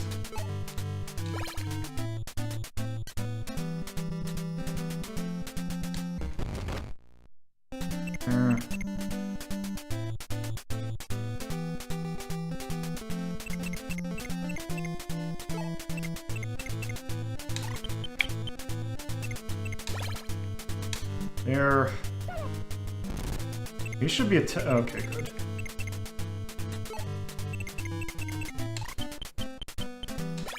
Here.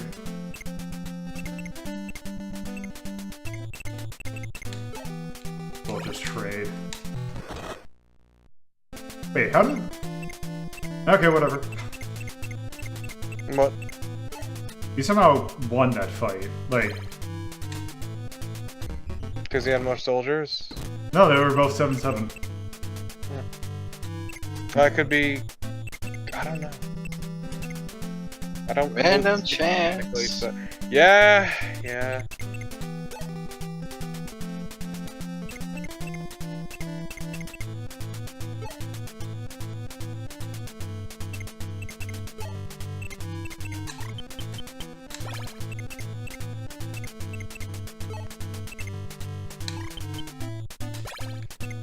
Problem is actually, I need to build more tanks.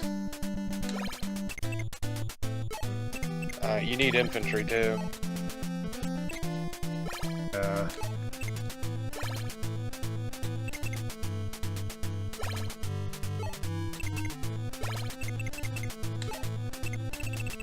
Because you can't capture that infantry and you're just about out. Hey, can you hit that mechanized infantry with the artillery? Nope, I don't have any. Don't have anything that can be used. Oh, you can't use the artillery on the mechanized infantry? It's in Oh, range. this one? Oh, this one, it's not within range. Oh, huh. Oh yeah, it's 3, not 5. Yep.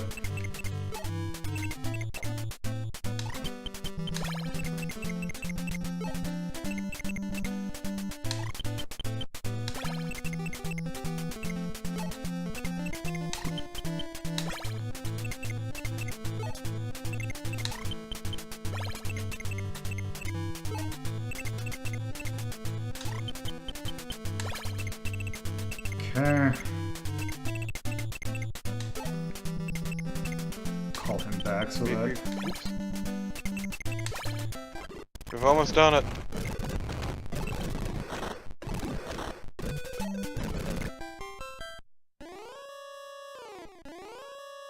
Well, now it's in range. Yep.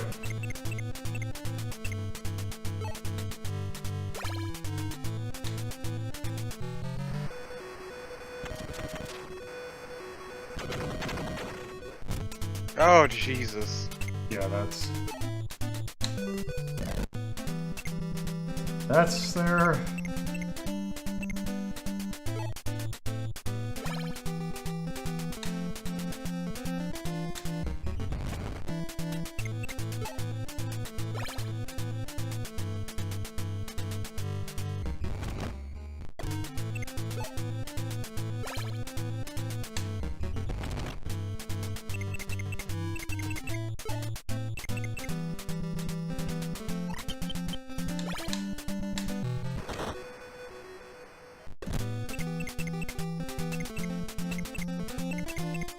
That howitzer gonna fuck your infantry's day up.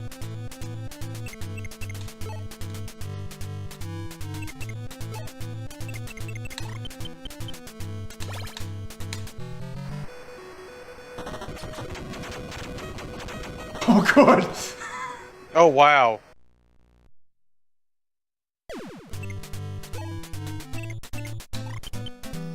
It's merged. It only has a howitzer. And the supply truck. It's why the truck can't attack. I know, it's great. Also, what's great is... Actually... completely pointless.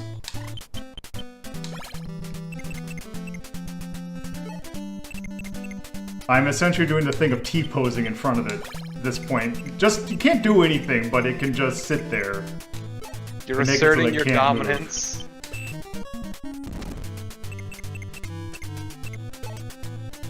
Please be able to sit there. There we go. That thing's... well, they're completely hosed at this point. Just gonna block out the skies with howitzer fire.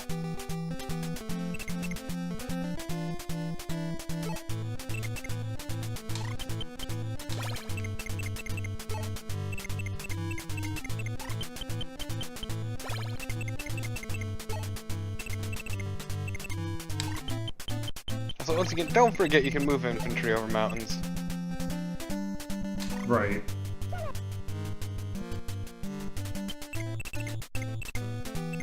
Okay.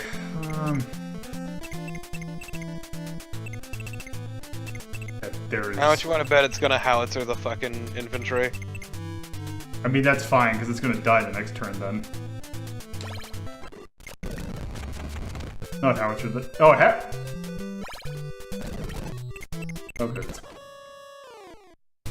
Ooh, a medium tank and mechanized infantry. Oh. Sugoi.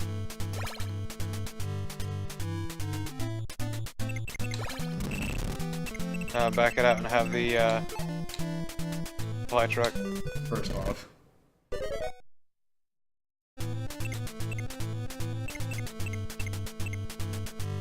Oh, let's just see what I can do. Let's get rid of this guy. Wow, that did nothing, but that's fine.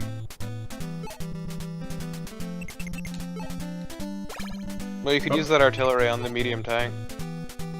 Or the mechanized Apparently infantry. not. Well, this one. Well, I meant the one for the howitzer. Oh, okay. Oh, right. This one.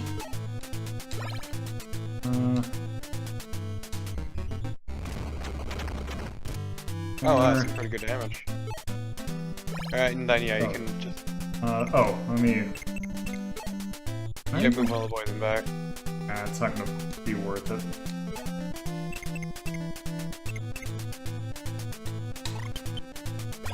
Sure.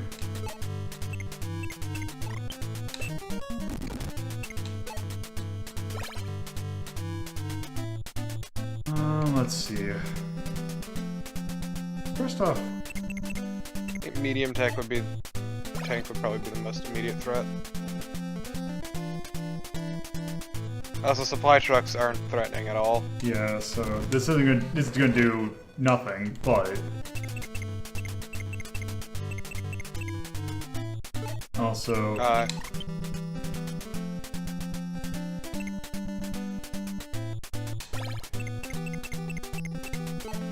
I was just like, how much range is that little, I don't know what it is. The anti-personnel thing between the, two artillery. Down on the right. Oh, the APC? Yeah, I was gonna say you could use that on the mechanized infantry, but Oh, they're right. blocked off now. Yes, block the medium tank with it. I mean, that'll work because it won't be able to move, and I can just peg with my howitzers.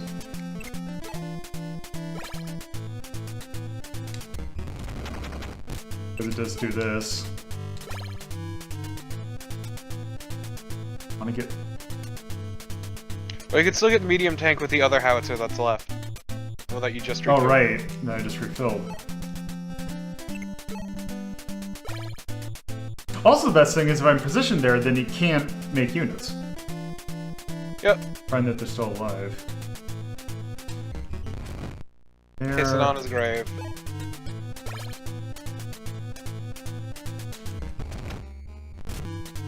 Did nothing. But it was still a number. You could probably hit it with the artillery too if you move that.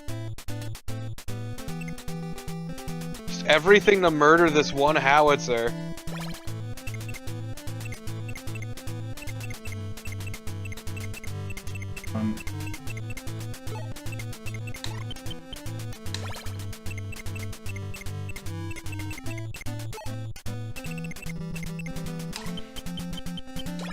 This is like with Monopoly, just when you just have like you have both blues, both dark blues. You have like 2 other Monopolies,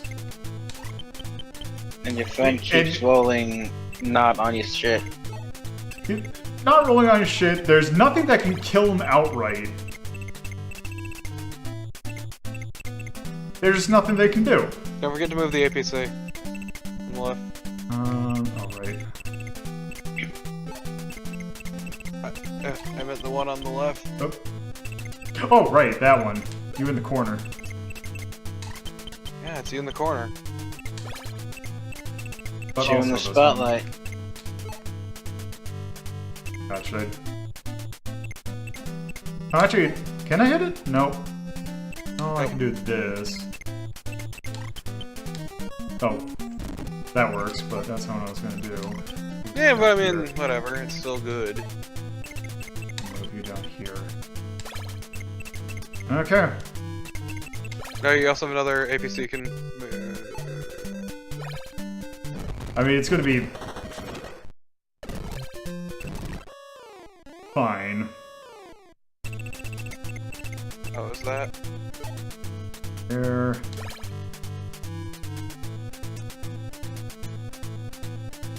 Well, let's see. The artillery might be good on the tank. Yeah, I was gonna say, that's... And then you could have the APC tear Yeah. into the mechanized infantry.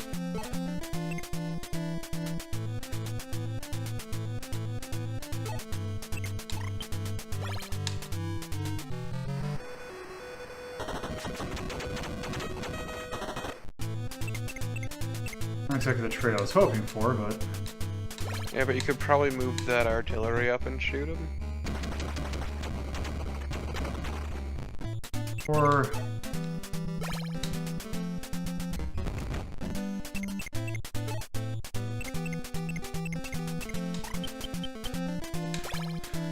Oh, wait, here... Why can... Oh, they can't move and fire, that's Well, right. it also matter, because... Also... Here comes the wall of howitzers. The Great Wall of Howitzer. This should be lethal. They can fucking blow up that fuel truck that's just been sitting there ineffectually, watching in horror as all its friends get killed. There. Move that fuel truck. Yeah, because if I move that here... That's another spawn block. Yep. Also, howitzer with a fucking tank. Just blow it to hell. There.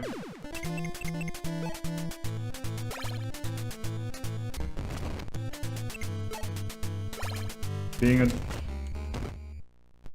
Oh, there we go! Huh.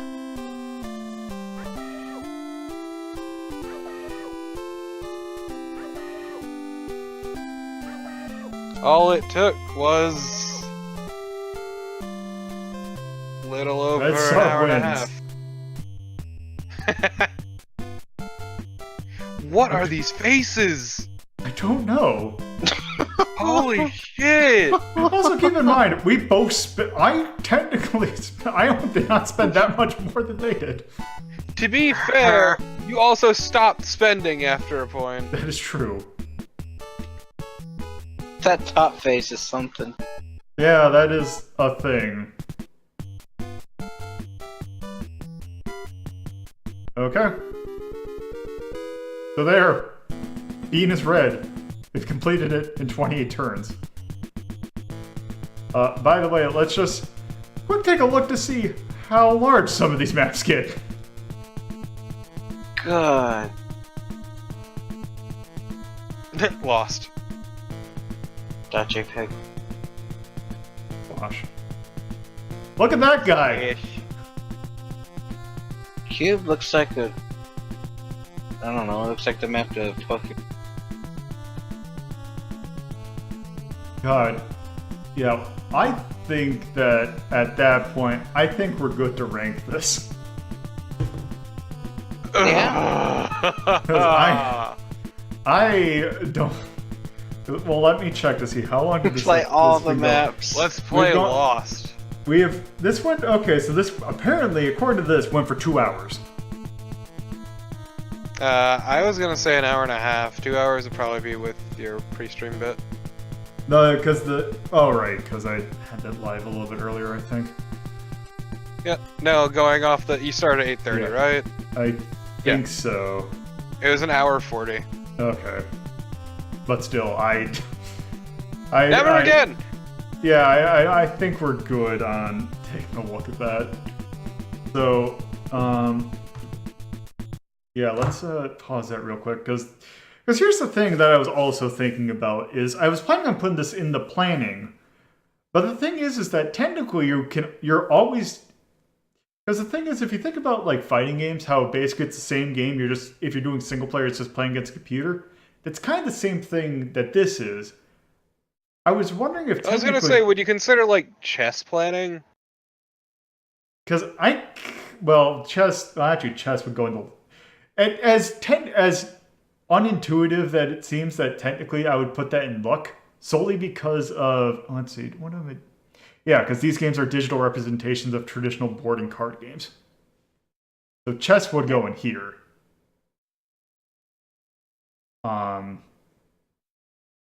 Because this is entirely a versus game. It is meant to be played against someone else. And usually, because the thing is, I think most people are obviously, since they're the only one that came over here, are more familiar with the Advance Wars, which with the fact that it's a handheld, really doesn't... They had to put a single player, because it's not like... It's weird to have a handheld game that you would have to get an additional accessory to... I mean, that's not odd, but... You know, where basically it's... But requiring to play, that's all you can play would be weird. It wasn't the later ones that they actually put a legitimate story mode in. So I think kind of it still belongs in planning, because it is, I mean, obviously it's very strategic, but you could make an argument that it belonged in the Charisma list, because it is kind of a versus game, just a really slow one. Like in the same way like Puyo Puyo would be, is technically belonging to the Charisma list. Although, I would say this is just so strategic, like it is such a strategy game on its own, I do think it belongs in here. Yeah, sounds fun to me. Yeah. Oh god, and in that case, we only have 4 games in here. I would not put this above Sin City. No, I would rather play Aerobiz over this. God, I mean, they're both really slow games. The only thing I would say about this game over Aerobiz is that it's a lot easier to understand what's going on. It just takes forever to do so. Also, Aerobiz looks very nice. That's true, but you're also fiddling a lot. Well, I mean, you're fiddling a lot with menus in this one, but there's always like a visual representation. Like Aerobiz, it's more like almost not quite spreadsheet looking, but I getcha. it's just weird. Or should we consider this potentially being in the same tier? Because we haven't really honestly done that in a while. Probably, I mean, although then again, it belonged in this list, because technically Aerobiz, you're supposed to play against other people too. So I'd put that in this list. God. The thing is, they're both strategy games, but they're both very slow. They're both very slow.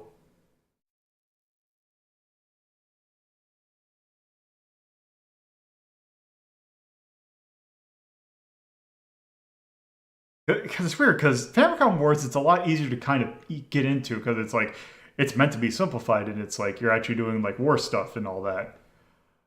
But the thing is, it's very simplified and very slow. Whereas Aerobiz, if you're playing Aerobiz and you're not trying to play it like, I'd imagine it'd be very.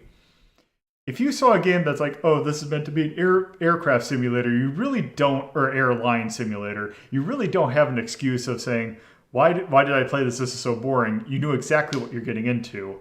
Whereas Famicom Wars, I think like people would see something like, oh, it's meant to be like an action, or not action, but like a more thrilling, like, hard to describe, but a lot more faster pace and more dramatic, I guess, is what I was trying to get to.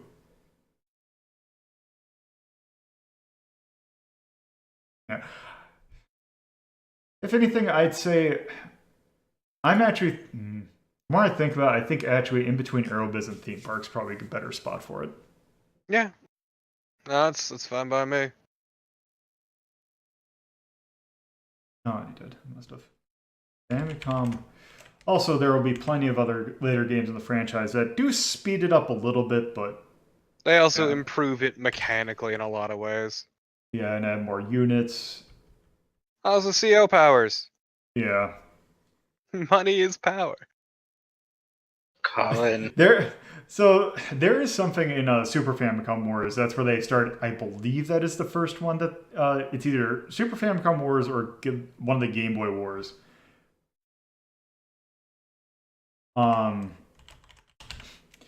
That they start adding the differences with the COs, because before it was just like cosmetic. One of them is Billy Gates, and his power is just, oh, he gets an additional 10,000 each turn. Okay, but money is power is still the best. Just having a single infantry tear down tanks is the best feeling. Yeah. Also, yeah, because I don't think that this game had leveling units, which I know is definitely a thing in later one. It did not seem to. It just seemed to have the. You can mash them together if they're missing health, but other than that, I don't think so. A tone. None. Yeah, because I would almost give it whimsical, because it's meant to be a more lighthearted kind of war game. I guess, but it doesn't really convey that well. Maybe with the animations. The animations aren't really there though. Like Maybe in this one. Yep. Yeah. I can actually see atonal for this one. Oh, what's really good is the DS Advance Wars. Oh, yeah. Getting fucking anime and edgy. Oh, God, yeah. Black Hole Rising or whatever it was? Yes, whatever it was. I forget the name of it.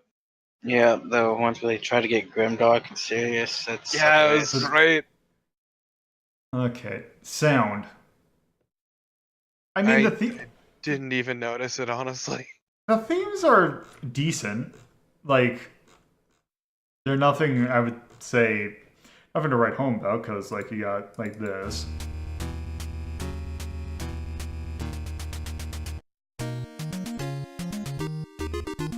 Yeah, be real, I didn't notice them at all past a point. Like, it became background noise. Yeah, that's the thing about, especially if you have something that lasts that long. Although I will want to point out something that, since I didn't have aircraft at my disposal, the theme for when you're in a battle with aircraft is really ominous. I think it's this one.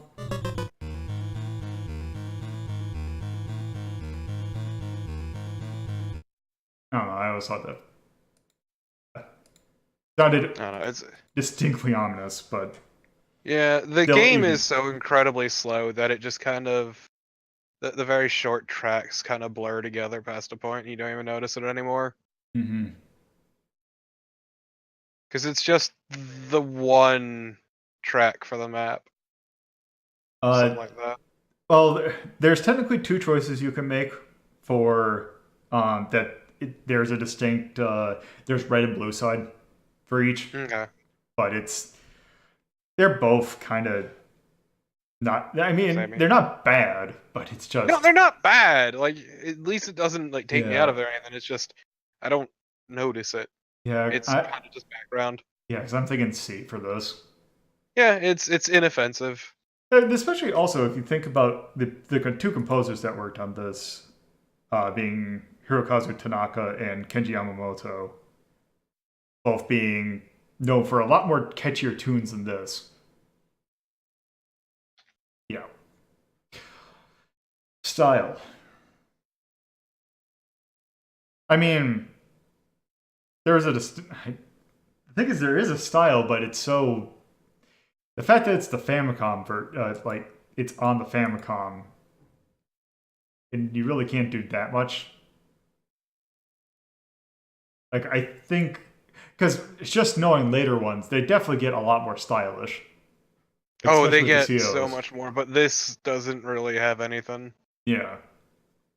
So I'd also say C for that as well. Feel. I mean, the fact that they tried to make a simplified strategy game and they, for the most part, works. It's just really, really, really slow. Like, I mean, that first map took us an hour and 40 minutes, and it's the simplest map in the game by a long shot. Mm-hmm. Much less on maps in which you can't even see the other base on screen.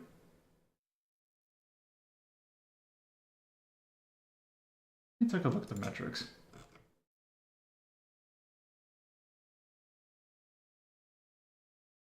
I think I need like sub descriptions for these sometimes because simplistic is. I wouldn't feel it's overly simplistic because I think what they tried to like the fact that they tried to streamline the units I think was actually a really good thing. It's just speed. Speed is the only thing I felt that really held this game back. So I would probably say C. Yeah. No, it's once again, it wasn't bad. It's just, eh. Yeah. History. This was a pretty important release. Well, more for Nintendo. Because, I mean, it's Nintendo's first strategy game, and I don't have the thing that says it is direct linked, but also I just realized I need to open up stream labels. So I don't have the direct link, but you could kind of see the direct link from this game to Fire Emblem. And also the Nintendo Wars definitely lasted a lot longer than most of their other franchises. It's one of the few that have gone into, I would say, newer generations because they haven't made it in a while, thanks to Fire Emblem. Yeah, I think they died during the DS. Yeah, because once Fire Emblem really got big over here. That's the thing. Fire Emblem almost died. It was Awakening that saved it, which came much later. Yeah, and you could say that. I mean, there are games that are trying to keep the spirit alive because that Wargroove game that's coming out looks to do pretty much that. Well, 3DS, yeah. Yeah, so the last Advance Wars game was Advance Wars Days of Ruin. Oh, Days of Ruin was the one. Black Hole Rising was Advance Wars 2, and then Days of Ruin was the sequel to Advance Wars DS. No, it was Advance Wars. Yeah, okay, yeah. Dual Strike, yep. And then, okay. Oh yeah, and then they were making Fire Emblem throughout that, and then Awakening came out. 2012. Surprisingly well. And there's not been a Famicom Wars game since. To be fair, that's a 4-year gap. I mean, yes. Since 2000, when did Days of Ruin come out? 2008. 2008. So it's been a decade since the last one. Yep, that was for the DS, and then The 3DS is where Awakening came out. Although because I keep on forgetting when the Wii actually came out, because that would have That was before Days of Ruin. Okay, so Battalion Wars was before Days of Ruin. Yes. Okay. That was 2007, I think. So yeah, I mean, it's more of a franchise than some of the other things that Nintendo had. So scroll down to get to the point. I would probably say, judging by that, I would probably say B. Because if not, it's either B or it's D. Because I'm pretty certain that I'm not 100% certain that this came out on the Virtual Console in Japan. Let me check. Or has become it's definitely D because has become fan localized. Because if we don't consider it part of company lore, then it would be D. It came out on the Wii, 3DS, and Wii U Virtual Consoles. Okay, so that definitely gets it at least D. Though then again, it's fan localization also would get it a D. Also, there are some characters that appear in Captain Rainbow. Right. That it appearing in Captain Rainbow kind of says that it should be a D. Considering the whole entire point of that game, it's basically that's Nintendo themselves saying, "Hey, these characters are obscure." Huh. So apparently, the fourth game in the series, Super Famicom War, was initially released as a Satellaview add-on. Yeah, I think there was two of them because there was I think there was a. Well, there was the Famicom, the Satellaview add-on, and then the full Super Famicom release. Okay, yeah, because I knew it had a Satellaview version, but there was a Super Famicom Wars. Yep. Which No, they're the same thing. Oh, okay. Also, one thing with this particular release is I showed it during the little pre-intro bit, but this game has a very, very famous commercial in Japan, where basically they got a bunch of, I'm guessing, American expats to basically dress up in oh God. Dress up in army uniforms and do a little march, which actually I could probably, in case you missed it, I could show that again. Scrub it from the recording. Oh.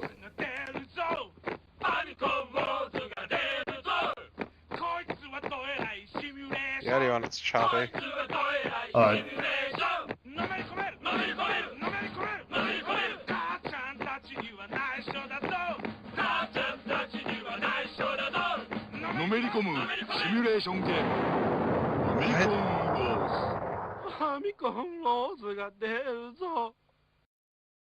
Yeah.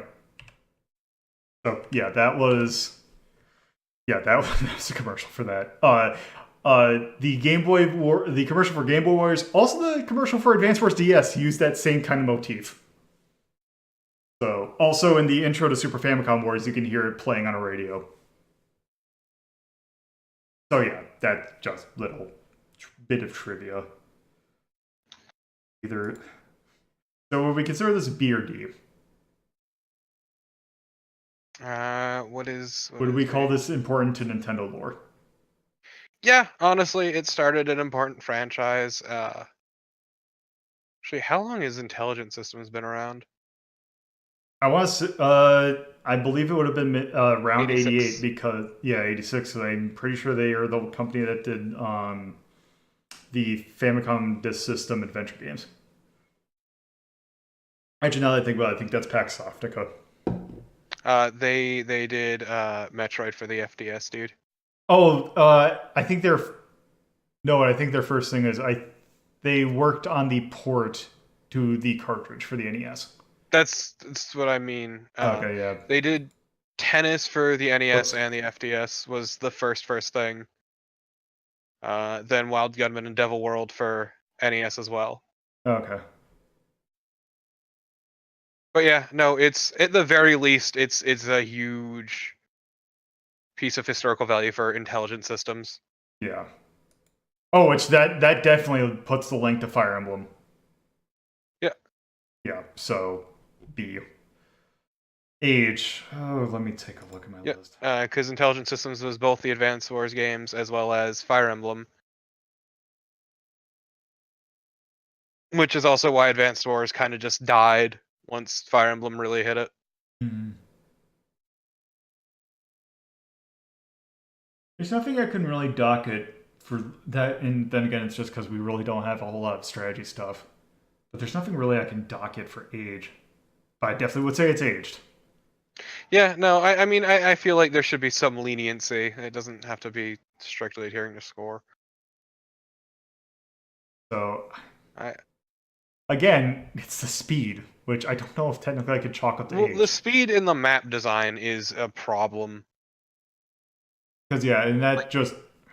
I mean, technically it's age in terms of, like, they took a while for them to get the map design really good. But I think that would be chalked more up in the feel category than the age. I guess.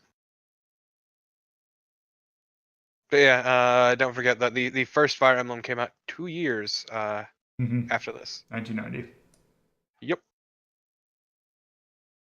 I'll just give it a B. I don't know what I'll dock it for, but yeah, just I don't think I'd give it an A. An approach. I mean, that AI was kind of dumb, but it's intentionally so because they put it on the lower difficulty. It didn't need to be smart. But if you compare because thinking about the games that were out at this time, the strategy games that are out at this time, games like Romance of the Three Kingdoms, Daisen Kyaku, really, really intricate strategy games.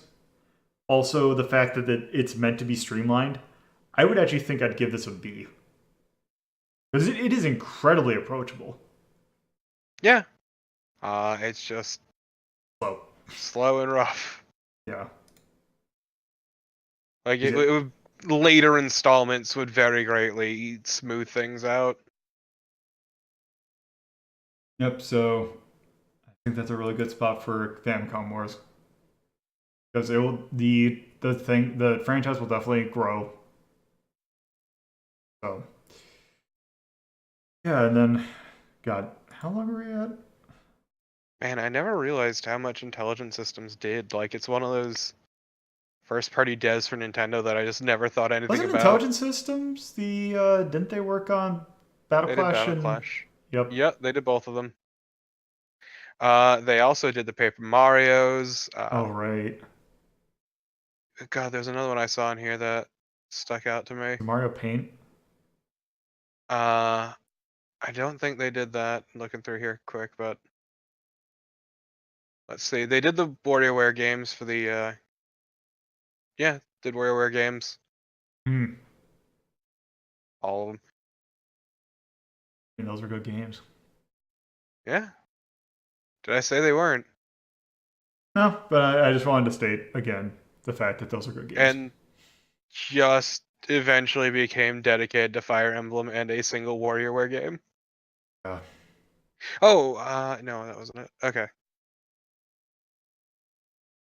Cat, fuck off. There was something that because what I was thinking, if I was not expecting that first one to take. They also did Panel to Pawn. Oh, Oh, right. And Yeah. Tetris Attack, though. Yeah, that's a good game. So right as of this point, this episode is going to be slightly shorter. What I was originally going to do was basically have the AI battle it out and fast forward while I did another game. I don't feel like doing that at this point. But it did kind of make me want to try out another game or rank another game because it's a game that I don't have a episode for it, but it is when I actually load it up, I think it is a game that is worth taking a look at. And it is kind of war themed. And it totally isn't. There's all because I was thinking about this version because I was recently on an episode of the Harper Gaming 101 podcast where we talked about the sequel to this game. So let me just load this game up real quick. Also, this is not going to be the version that most people recognize. So Yeah, this game. Actually, let me do some real quick. Yeah, this game definitely a thing, and also this version is definitely so weird compared to the home port that most people are recognize this game or are familiar with. But this game is Contra. Oh, Jesus Christ. The arcade version of Contra is really weird because if you think about... First off, one thing you can tell it's different, or I don't know if you can tell, but it's an arcade game that uses a vertical monitor. But it's Contra, which is a side-by-side game. Let's just go ahead and start. Rotate your monitor. Yeah, but it's so weird to have a game like this on this kind of thing. Also... It's the opposite of widescreen. Oh. It's terrible. Also, I don't remember you being able to die to those. Also, the game is slightly quiet. Okay. The audio seems a bit off. Maybe that's... Okay. That was a side stream acting up. Oh, okay. God, also, your character just moves so... Like, it just looks weird.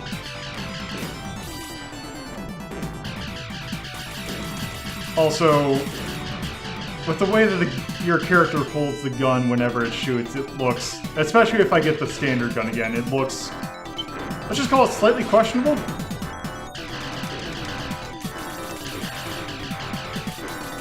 Stroke the gun.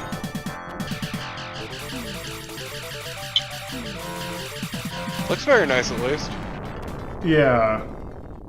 It's just if you're really used to, like, the NES version of this game, the movement feels really weird. In a bad way? Yes. Like your character has a lot more, like, animation in regards to aiming. Like, it'll make when I get to a side-scrolling section, it'll be a lot more apparent. Like, it's a lot more deliberate, or...? Kinda... Oh, whoops. Also, wow, these bullets are impossible to fucking see. Yep.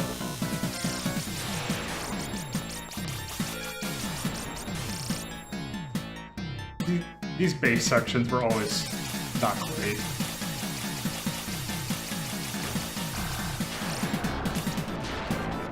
Oh. Well, let's see, what's this?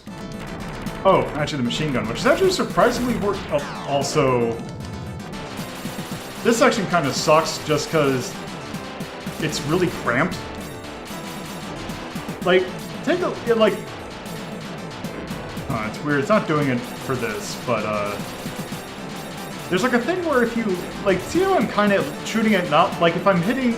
Sometimes if I'm going straight, like, straight up to, like, left, I won't shoot at, like, a 45-degree angle. I'll shoot at, like, a 15-degree angle. Oh yeah, because he, like, rotates. And so you can still shoot during the entirety of that weird rotation. Yeah. As opposed to locking to angles, which is... I mean, it makes sense. But if you're familiar with NES Contra, it is really weird feeling. Yeah.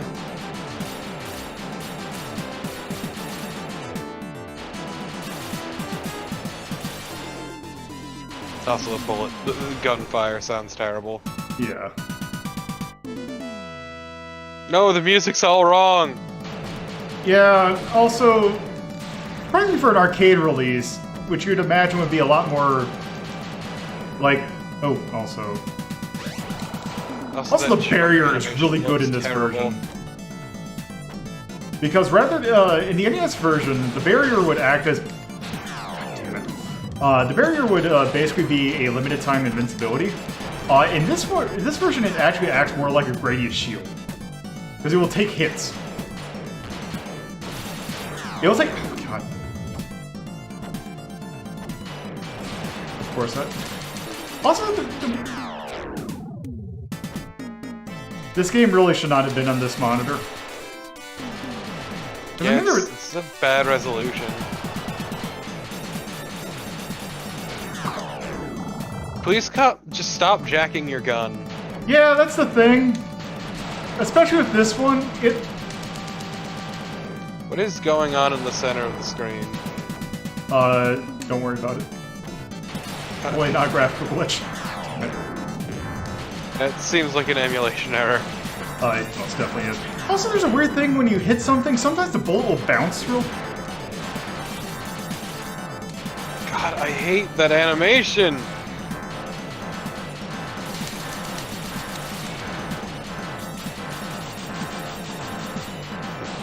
Please stop! Also, your jump is like really... It looks terrible. It looks so fucking bad. Like, especially considering, like, think of like the Contra jump that, like, in the NES version looks so much better. Like, it just reminds me of like an awful platformer on DOS. That level of sort of animation. Oh, no.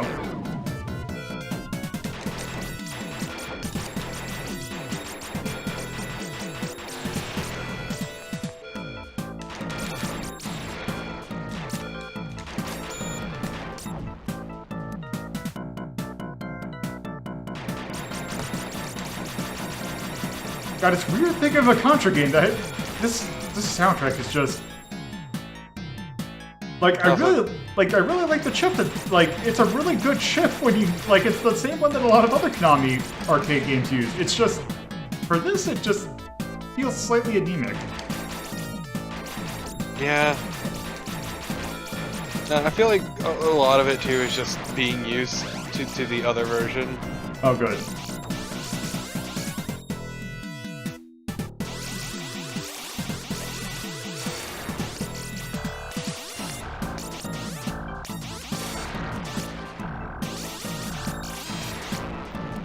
Oh, God.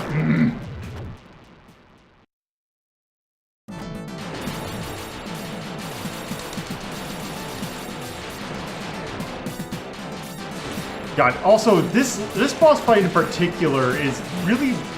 It's where the whole shooting at a weird angle thing really becomes apparent. Well, it's like the whole rotation thing, because for some reason it shoots out every part of that animation. So bad timing Also, could leave you shooting at weird angles. Also, that is a lot of bullets that... Also, this boss Yeah, fight... you can't see them. This boss fight also just sucks in general. Oh. What? Also, that did not happen in the NES version. They never angled... I don't think they ever angled up... Oh, God. Yeah, it's this weird, really aggressive homing after like a second or two. Yeah, I mean, the homing, it's like that in the NES version for this boss. It's just not, and it's really bad. Like but it's not like. There's something about this where it's actually, it's better and worse at the same time. Also, where you have to be really angled. Also, what's great is, I don't know if it's going to be this continue or the next one.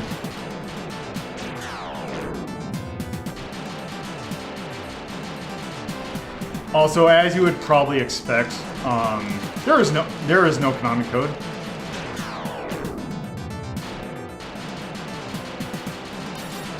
Also, you have to be really accurate too.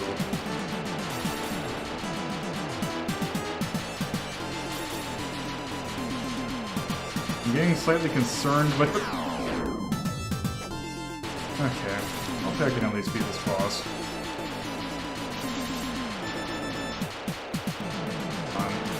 There we go. Okay. This level.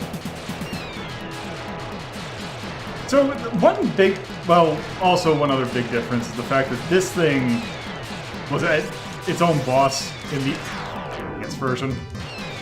Oh, okay, so I have one. So the way that this stage works in the arcade version. So in the NES version, after you do the second base, you would have to do, I think they call it the snowfield, then the energy zone, then the hangar, and then the alien core. In the arcade version, it's one giant long stage. Huh. God damn it, that would be really good to have right now. Oh, nope. Also, the fact that... Oh, good.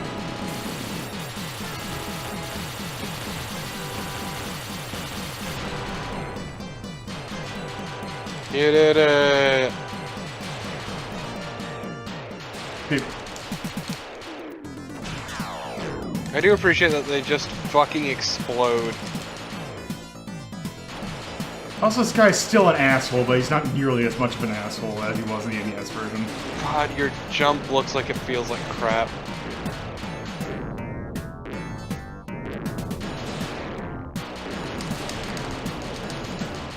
Also, this, because the NES version of this stage is really bad with just all of a sudden those flames, like, intentionally putting those flames in, like, the worst possible spot. It seems a little bit better in this one. Also, the alien, or the laser. Also, it's weird because sometimes the gun power-ups are in the form of, like, a gun, and sometimes it's the actual, like, the standard Contra one. Also, laser always feels bad in any of the normal Contras. Because now I'm in the hangar.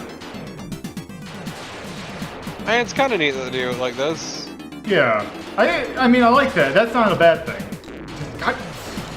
Oh. Don't fade. Oh, you. I frame through it. Yep.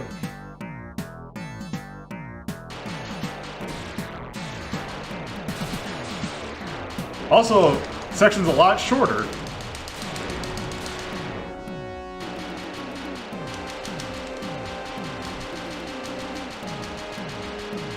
I love the sweet skulls.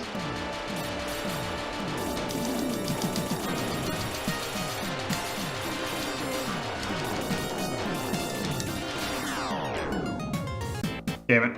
Okay. Yeah, also that. Like this what game news? this game has limited continues. Which, you know, was a thing that was also in the NES one, but still. Yeah, that's kind of annoying, but That's the floating D. that's Is there a floating D? I don't think this hardware is emulated well in up there. Farewell, floating D. I'll miss you. Yeah. But yeah, it's three. Three continues. But yeah, that's the arcade version of Contra. I mean, on its own, it's terrible. But it's one of those things where it's the fact that you've played there's a version of it that is infinitely Far superior and does everything that it does so much better, that is even more easily accessible. That kind of ruins it a little bit. So yeah, I personally would put it, say,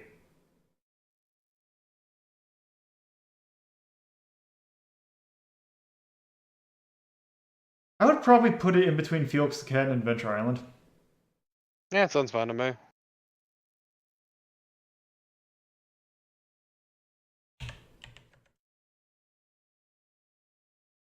Also, there's the weird thing with Contra, the fact that, because the home ports of Contra, specifically in Europe, where they have, at the time that these games are coming out, they were a lot more stricter in terms of, I guess technically in this case it would be censorship, because I don't really want to use that word if it's not really applicable, but in this case it kind of is. That they didn't like the fact that you were a dude shooting other dudes. So they turned it in that you were a robot shooting other robots and called the game Probotector. I'm sorry, what? Yeah. They called it That Probotector. sure is a name. Yep. And they basically made it so that you were just like an actual, like a robot. Like a really nondescript robot. Arcade version did not have that, so when it came out in Europe, I think it was called Grisor, because there's a thing with the naming of Contra that Sometimes it's called Grisor. Sometimes it's called Contra. If you're familiar with Gradius 1, the fact that sometimes it was referred to as Nemesis and sometimes it's referred to as Gradius, it's that kind of thing. And I could understand changing the name of Contra more than I That is understand the changing of where. Gradius. So the sequel to the this game in arcades called Super Contra. In the U.S., the NES port of the sequel is called Super C because you're on Contra. But on the arcade it was called Super Contra, and also in Japan it's called Super Contra. I think in the Europe, Super C was called like Probotector, like Attack of the Alien Forces or something like that. But yes. That was a Konami game. Yeah, like Contra 100% I can understand, like, renaming, but Gradius is still a weird choice. Yeah, the Gradius Nemesis thing, I think it's mostly a region thing, but sometimes Hamster, the company that's been putting out like the arcade archives, if you have a PS4 or Switch, when they have an arcade archive of Gradius, and you can play it in the version that is either called Gradius or Nemesis. So it seems like even in Japan there was also a difference. Like it's not a Life Force Salamander thing, like where they're completely different games almost. It's No, weird. it's just a changing of the title. Yeah, that's an action game. I think the tone of that, I think that belongs in our angry category. It's kind of Rambo-ish. I mean, the little title thing is basically, I think it's more on the NES cover where it's like to make the cover art, they took the box art, I think, of Predator and oh god, what's the other movie? But it's a Schwarzenegger movie and a Stallone movie, and they took the poster art for each and just made it one game or one thing and just kind of like painted over it. Kind of like what they did with Metal Gear, in which Solid Snake is basically Michael Bihn's character from the Terminator. But yes. Sound for the arcade version of Contra. I mean, again, it's Inoffensive. it's inoffensive, but it's also the thing is that we're used to the NES version, which is a lot more has a little bit more oomph to it. I think the metrics, don't I have a sound that was yeah, notable yet lacking in substance or fails to live up to potential. So yeah, I would say that qualifies for this one. Yeah. Style. It's got a look. Well, that look is good.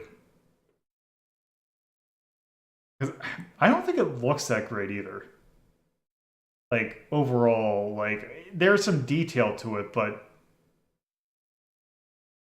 I really think that this was just an idea that they had that they wanted to put it on, like, it feels like they wanted to put it on the monitor that it did because it's like, they had like it's almost like they had like a harbor. It's like one of those things where they had just a bunch of them in stock somewhere and they needed something to use it. Yeah. Like they wanted to put out an action game, like, and they didn't want to have some special cabinet that arcade owners had to like change. It was something that they could put in like a lot of other games had. Because like even Gradius, like if you think about Gradius wasn't vertical like that. It didn't have the vertical orientation like that. It had a horizontal one. And that came out 2 years earlier. Yeah, it's a really strange design decision, honestly. Yeah, I am thinking.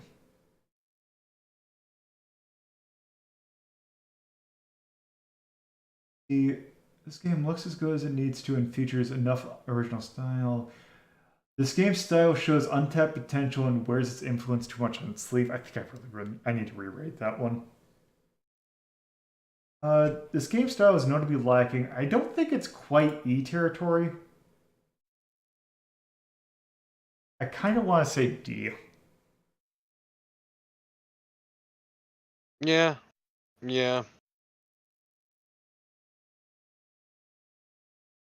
feel. I mean, again, it's a case where I'm slightly biased because it should not be surprised that I prefer the NES version a lot more than the arcade version. Well, it's not just that. Like, the jump looked like it felt like crap. The jump is very floaty. Like, they make it work in the NES version. This one, you feel like it feels really awkward. Also, aiming is slightly awkward because you have that whole thing when you're rotating that you can shoot like at a weird angle, and so it's not exactly the most consistent. Um, just part of it that just feels weird. Like, just also sometimes your weapon power up, like it doesn't really have a purpose, I don't think. But sometimes your weapon power ups are in the form of a gun, sometimes they're in the form of a lighter. They really don't make a huge, like, there's no reason why. Though then again, it makes it feel almost confusing, but not so. Like, it's a very simple game, but there's just stuff about it that just makes it feel just. It feels slightly like imagine like you have thinking of like, oh, you have a controller that feels really good, but it's sticky. Like, there's something about it that just feels off. Like, it's something that should feel good, but like normally, if you like take it on its own, feel fine. Just something about it just feels off. So, let me go to my metric thing again.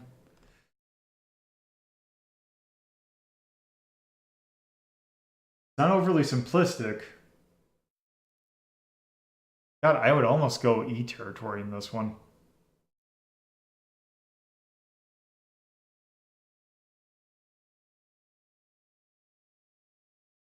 Like, something about it just feels off.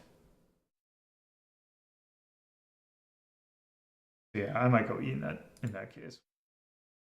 Yeah. History. Because here's the thing. Did you know that there was an arcade version of Contra? No, I did not. Because here's the thing. I mean, Contra, the NES version, is getting either an A or an S. The arcade version, almost no one knows about. And no one, like, because, I mean, they've tried to make, oh, let's make a Contra in the style of an old ones. They never go to the arcade version. They're usually either basing it off the NES ones or, like, something else. If they're going old. So, I know this has been released in the last 20 years because this did get an Xbox Live Arcade release. But I would say C. Yeah. Oh god, age. Where is it? Very. Your hitbox isn't huge. This still needs some work, but yeah. Yeah, I need to add more to this, but D sounds good. It's D because limited stack continues. That's just arcade nonsense.